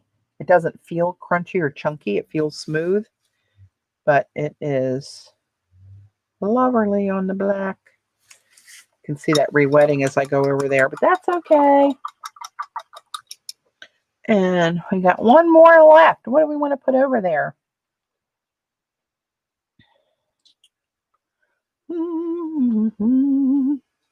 Let's do the chai. I haven't done anything with the chai.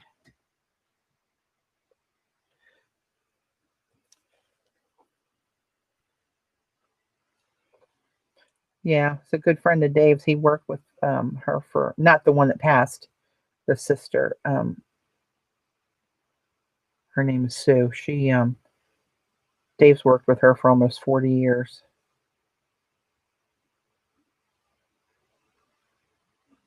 All right, here we go.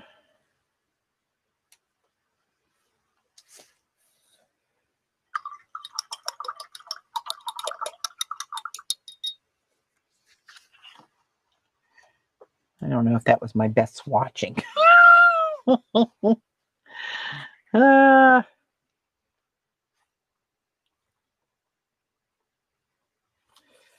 I'm not sure I like this idea, Eileen.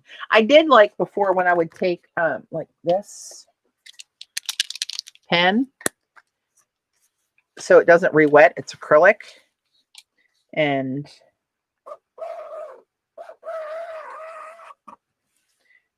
do something like that.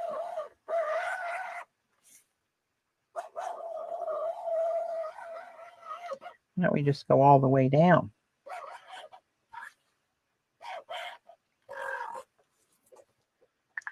And let that dry, and then swatch over that.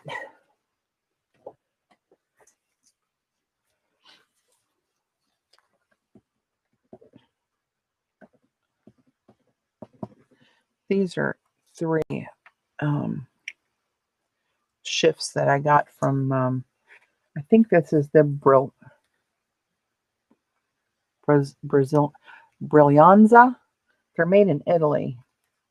Z ordered some and ordered these for me too. We split the shipping and all that stuff. Let's try those on here. These are actually pretty. They're pretty pretty.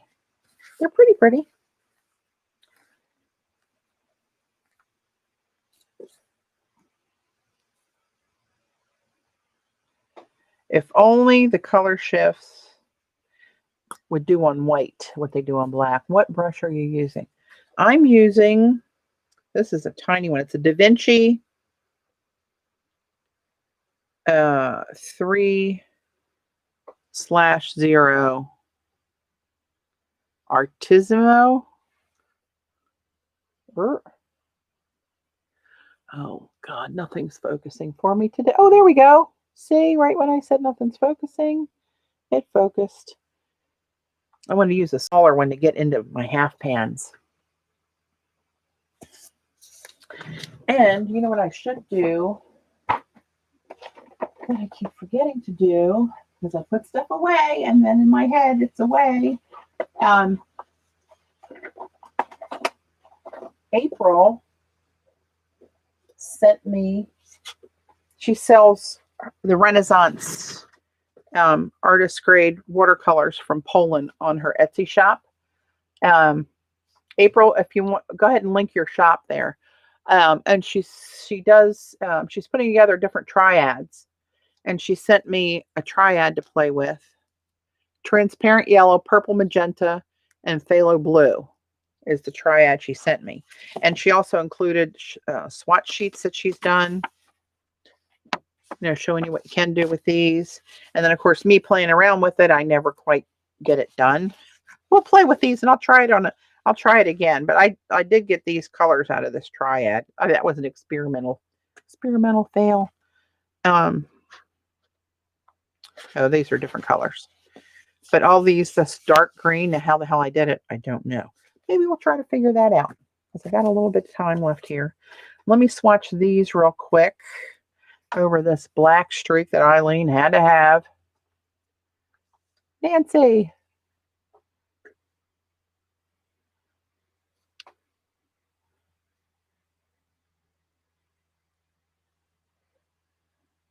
This one is called Uragano, Uragano.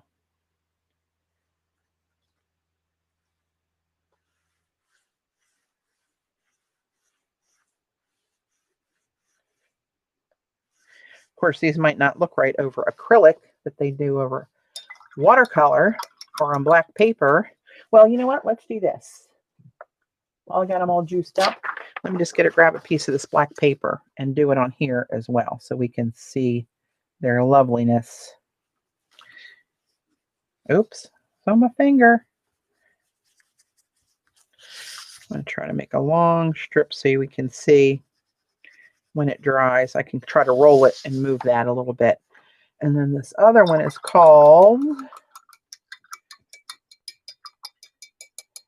oh my God, what is that?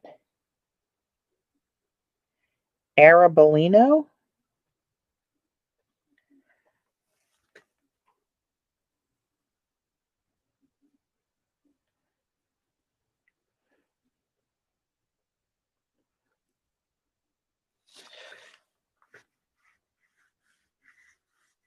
Yeah, I don't think these are going to work as good on the acrylic. So much for that great idea. I used to swatch something like that. Maybe it wasn't watercolors. And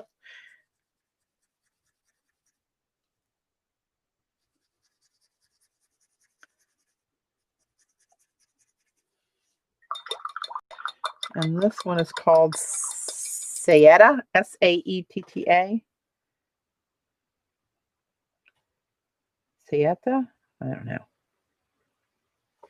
I don't know. Yeah, this doesn't look very good on here at all. Great idea, Eileen. I'm going to blame that one on Eileen. Because I can.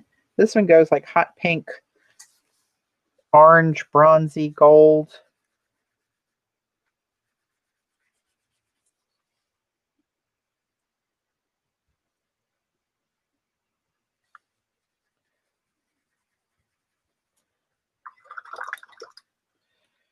All right, let me get these out of the way.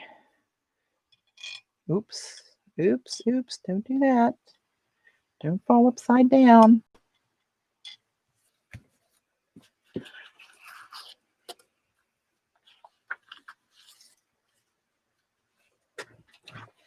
So, yeah, this kind of looks crappy, got to tell you.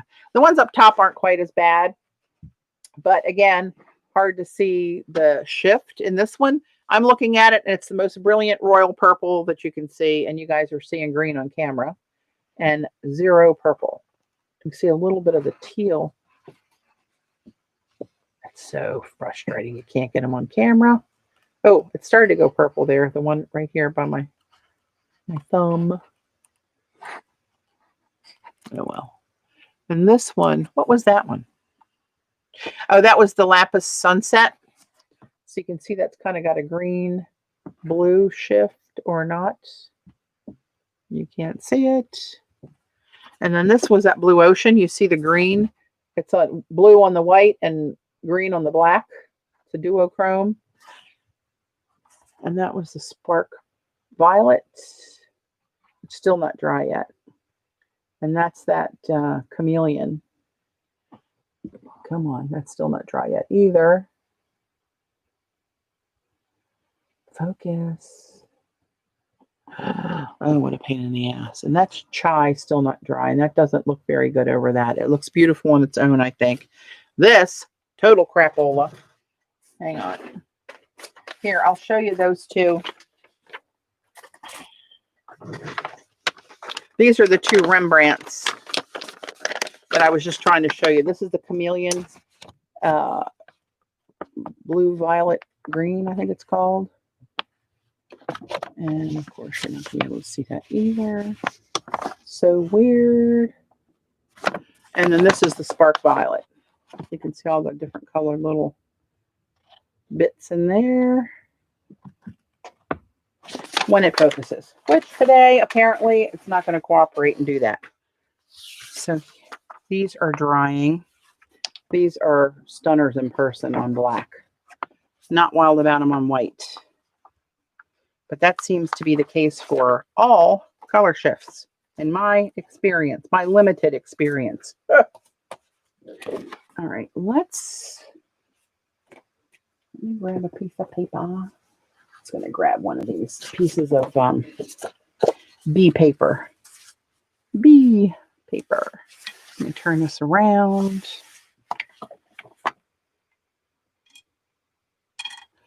Move that, and then I'll put one of each of these colors in here. And I remember playing with these, how strong the blue was. The blue's a really intense pigment that took over the mixes pretty easily. This is purple magenta. And these are Renaissance. April, did you put the link up to your shop?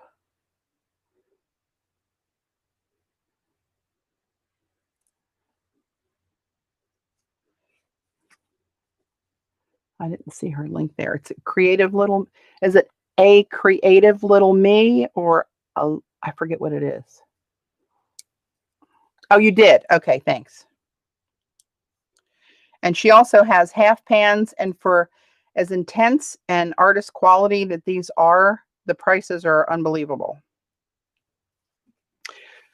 On the low side is what, let me clarify. On the low side.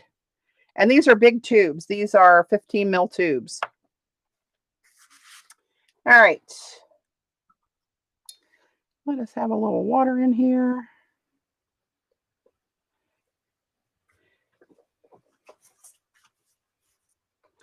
And my lack of all things watercolor, I'm just going to put one clear swatch up here of the yellow.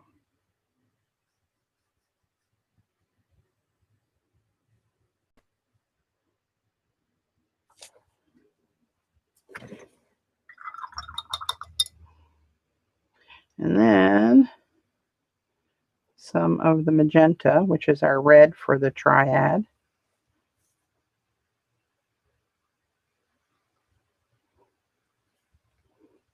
Can't even make good shape swatches. I can't even say squatch.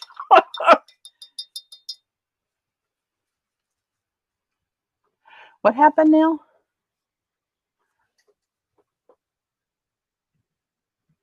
Oh, that's weird. It didn't come out as a link and you're a mod. How rude. Let me try copying it and see if I can paste it back into chat.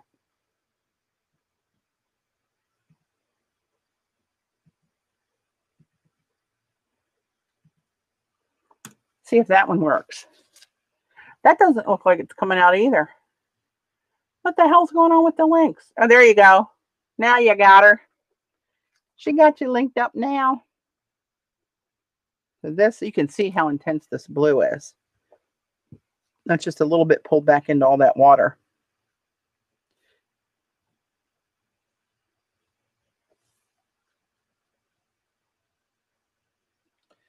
So then what I did, in all my brilliance,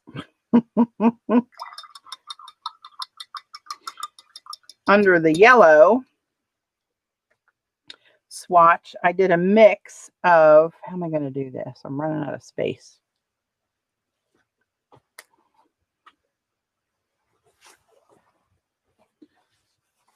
Hold the phone.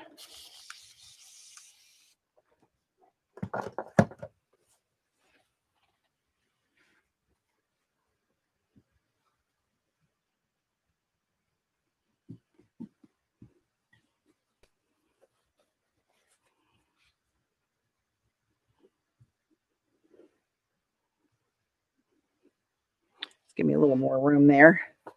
So now let's take, I'm going to mix the yellow and the pink together. But see, that's where I get screwed up, because then I'm mixing the pink and the yellow. I'm getting the same thing. Ah! See what I mean? It's really scary. So let's take a little bit of this yellow. Put that over here. And now let's grab a little bit of the magenta.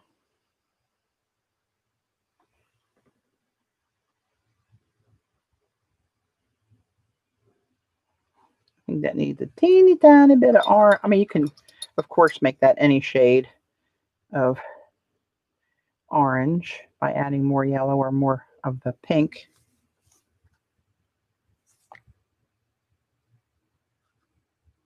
But see, this is what the traditionalists like to do, of which I am not one.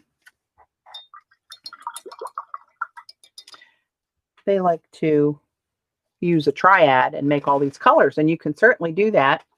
So let's go down. Let's add a little bit more.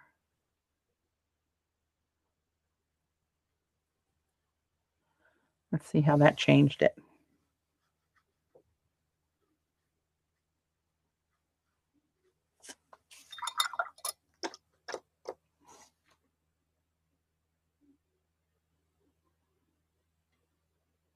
Let's put more pigment in there than I think.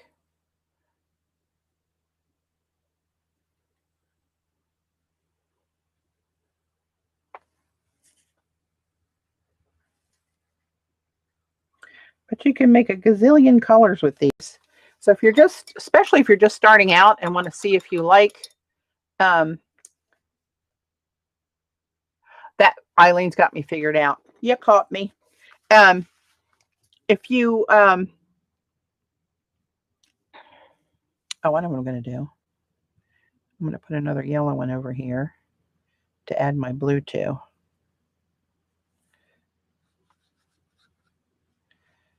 What am I saying? I got to stop and talk because apparently I can no longer multitask. If you're just starting out with watercolor, this is a great way to do it because it's a minimal investment. As long as you have some watercolor paper, a Triad, and something, a piece of plexiglass, glass, plastic, butcher tray, whatever, to use as a palette to mix on, and a brush, a watercolor brush, you can, start to play and get used to the feel of it and see what it's like when you add more or less water, more or less pigment, mix which pigments, and, get all different sorts of colors, by just adding a little bit more of the magenta down the, down the road.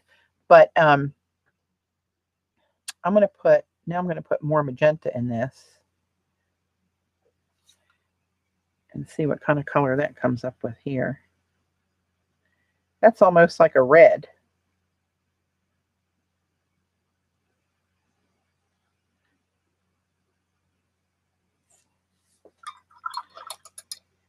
Let's put some more in because we can.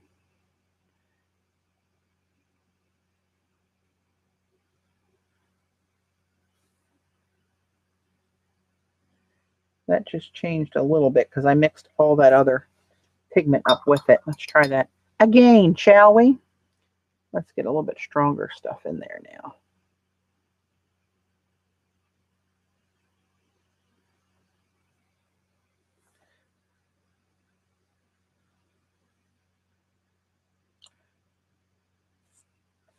Interesting. You use watercolors like color. Oh, I didn't see her using alcohol inks. Is she excessive? Okay, so let's take a little bit of this blue, and this is the one I said is really strong. So we're going to take a little bit of that. And let's take a little bit of this magenta.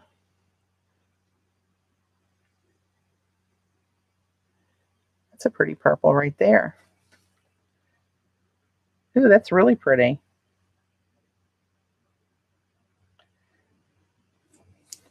Right, so let's tweak it towards the blue side. I'm gonna have to go back and watch her. Add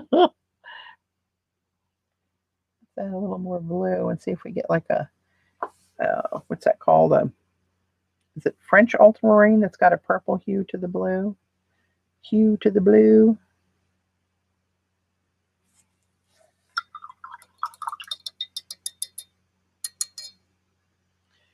All right, let's come back the other way. This is actually fun to play with and just to see how you can tweak it little by little.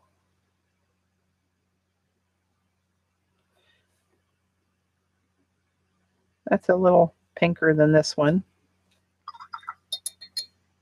Throw a little bit more pink in there.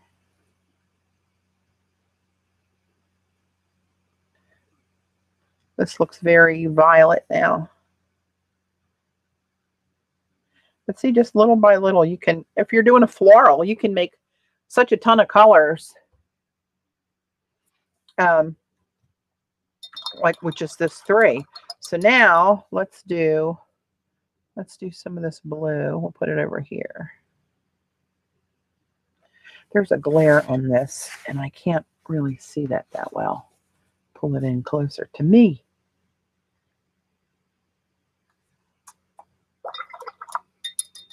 Let's grab some yeller.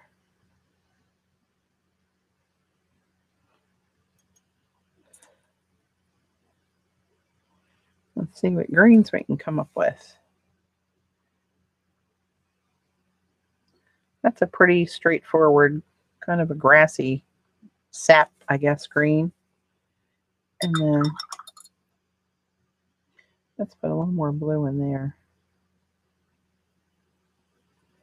Ooh, that's pretty. Imagine that. That's kind of viridian, right? And let's go a little bit more blue. And we should be getting into the turquoise colors. How did that happen? That's pretty.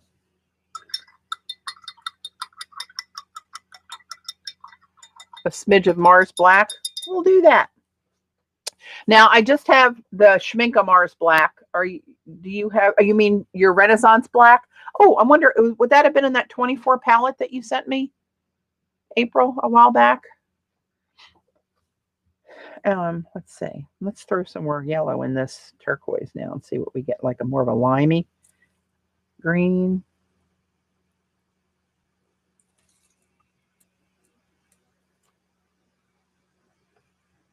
Not yet. More yellow, please.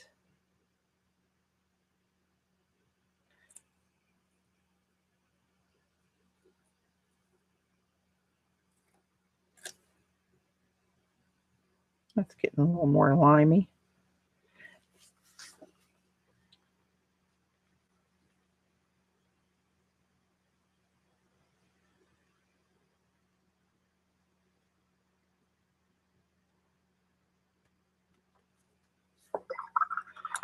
Okay, so now, so April, do you think, hang on, hold the phone.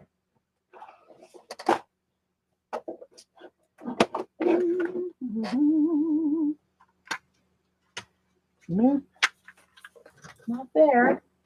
I don't think it's this one either.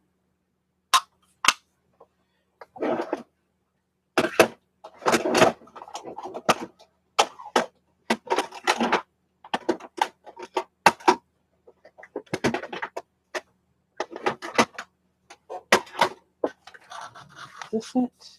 Yeah, here we go. So this is a one of the Renaissance palettes. I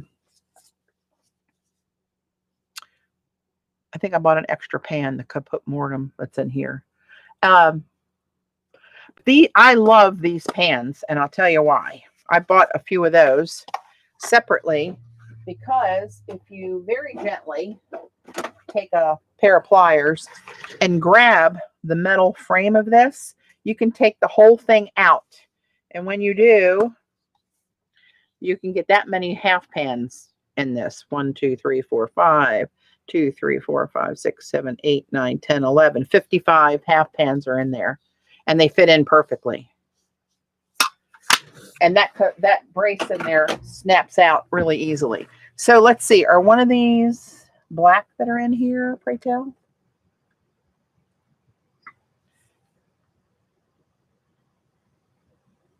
I don't think it's that one. I think that's a brown. I think it's one of those two. That's probably a Payne's Gray. Patty, I said, oh, you do sell the one without rails. Oh, look at there. She's done the work for you. How cool. All right, I'm going to swatch these on here so I can see what's what. I think this is Payne's Gray, which is one of my favorite colors of hers. Yeah, this is one of my favorite Payne's Grays of all Payne's Grays. It's got a blue to it, a blue hue, but it's really nice. It's very dark. It's different than an indigo. It's really likey. So this must be the black. Is this the black? That looks black. I'm going to assume that's your Mars Black, April.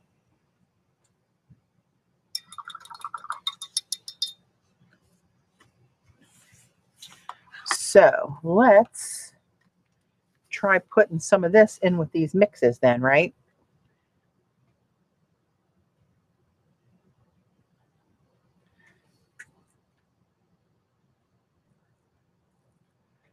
No, it's not Mars Black. So should I use Lunar Black or the Schminke Black? It's ivory or lamp. It's probably lamp then because it's pretty black. All right. Hold the phone. It won't really Schminke Mars Black until you get a Renaissance one. All right. Let me move this out of the way. And so let's use the Schminke Black. You see what happened to my pipette? It's in there and I can no longer, I can touch it, but then my finger's stuck. I gotta try to fill this one. My water over here is too dirty for me to do that now. Dirty, dirty water.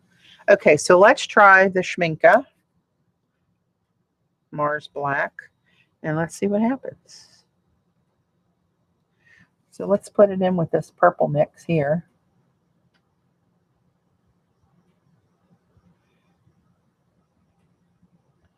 You know, I probably should have separated that and done some with the Lunar and some with the Mars. But this is this purpley blend that I ended up with down here with some Schminke Mars Black in it. That's very reminiscent of the Dusk Pink, actually.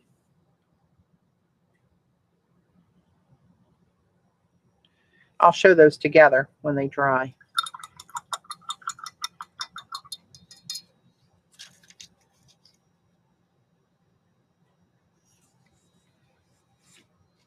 So let's try a little bit of this. Let's try it in a little bit of that. This is the kind of reddish hues that we ended up with here. Oh, you know what I wanted to do before I did that? Silly girl. I wanted to go to some neutrals. And then let's try some with the green. I didn't put as much in this one. I just wanted to see what this much does. That's kind of like a pyrroline green-ish or undersea green. Put a little more black in there. Whoa, hello. That looks more pyrroline.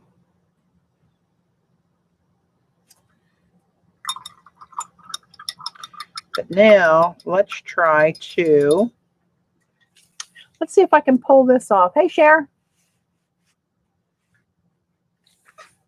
Let's see if I can.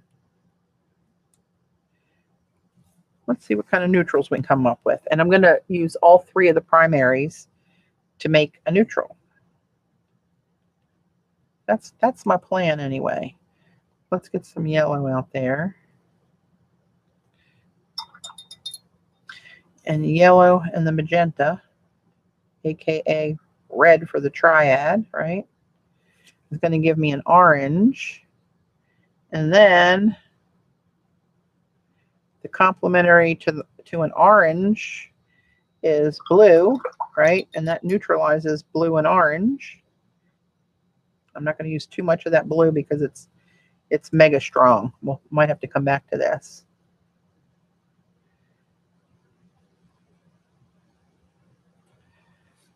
That's a pretty gray. That's kind of a blue gray. That's really pretty. So let's do another one. And you know what? This is already kind of a purple. Let's just, for shits and giggles, as we say, let's throw some yellow in the purple, right? That should neutralize into something.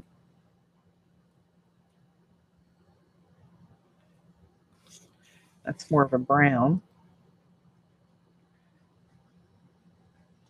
All right. And then let's throw some of this, the magenta in with this green mix down here. Ooh, that was a little bit much. I'm going to put that one over here. That's not what I wanted it to do. Let's start from scratch on that one. Let's go with some yellow. Let's go in this corner over here. All right, some yellow. All these colors are really pigmented. And some of the blue.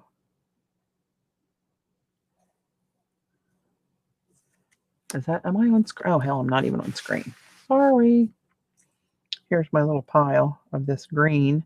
And then I'm going to add some of the magenta in there and see where that takes me.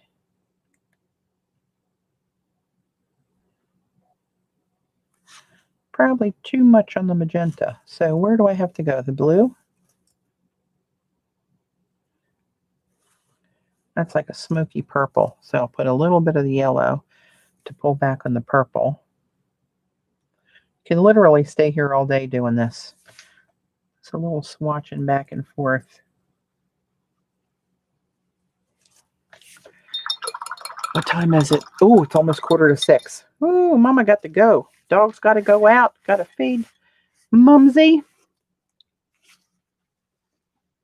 But anyway, here in just that little bit of play, and look what these did with that, mixing it with that black pigment. There's some really cool colors in there. Come on, focus. Pain in the ass, I'm telling you. There we go.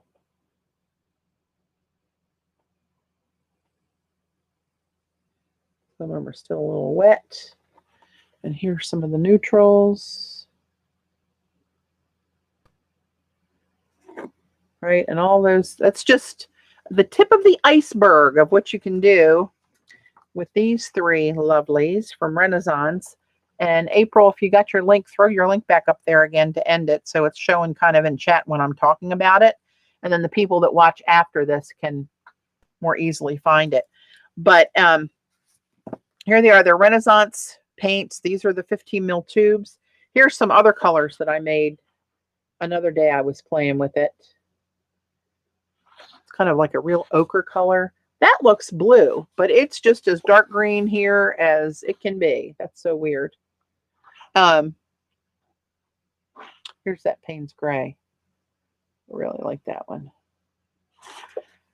So check out April's shop. She's got tubes. She's got half pans. She's got the empty tins, the full tins, and sets, and cool stuff. You're welcome. So let me show you these that dried. These are those Italian color shifts. The pink one, you can kind of see that shift. It also has a lime green in it that I'm seeing very distinctly here that you apparently are not going to be able to see at no matter what I do with it. You're just going to have to trust me. And the one in the middle, right now I'm seeing hot pink, all hot pink. The one in the middle, not the one that's hot pink. The one you're looking at is blue.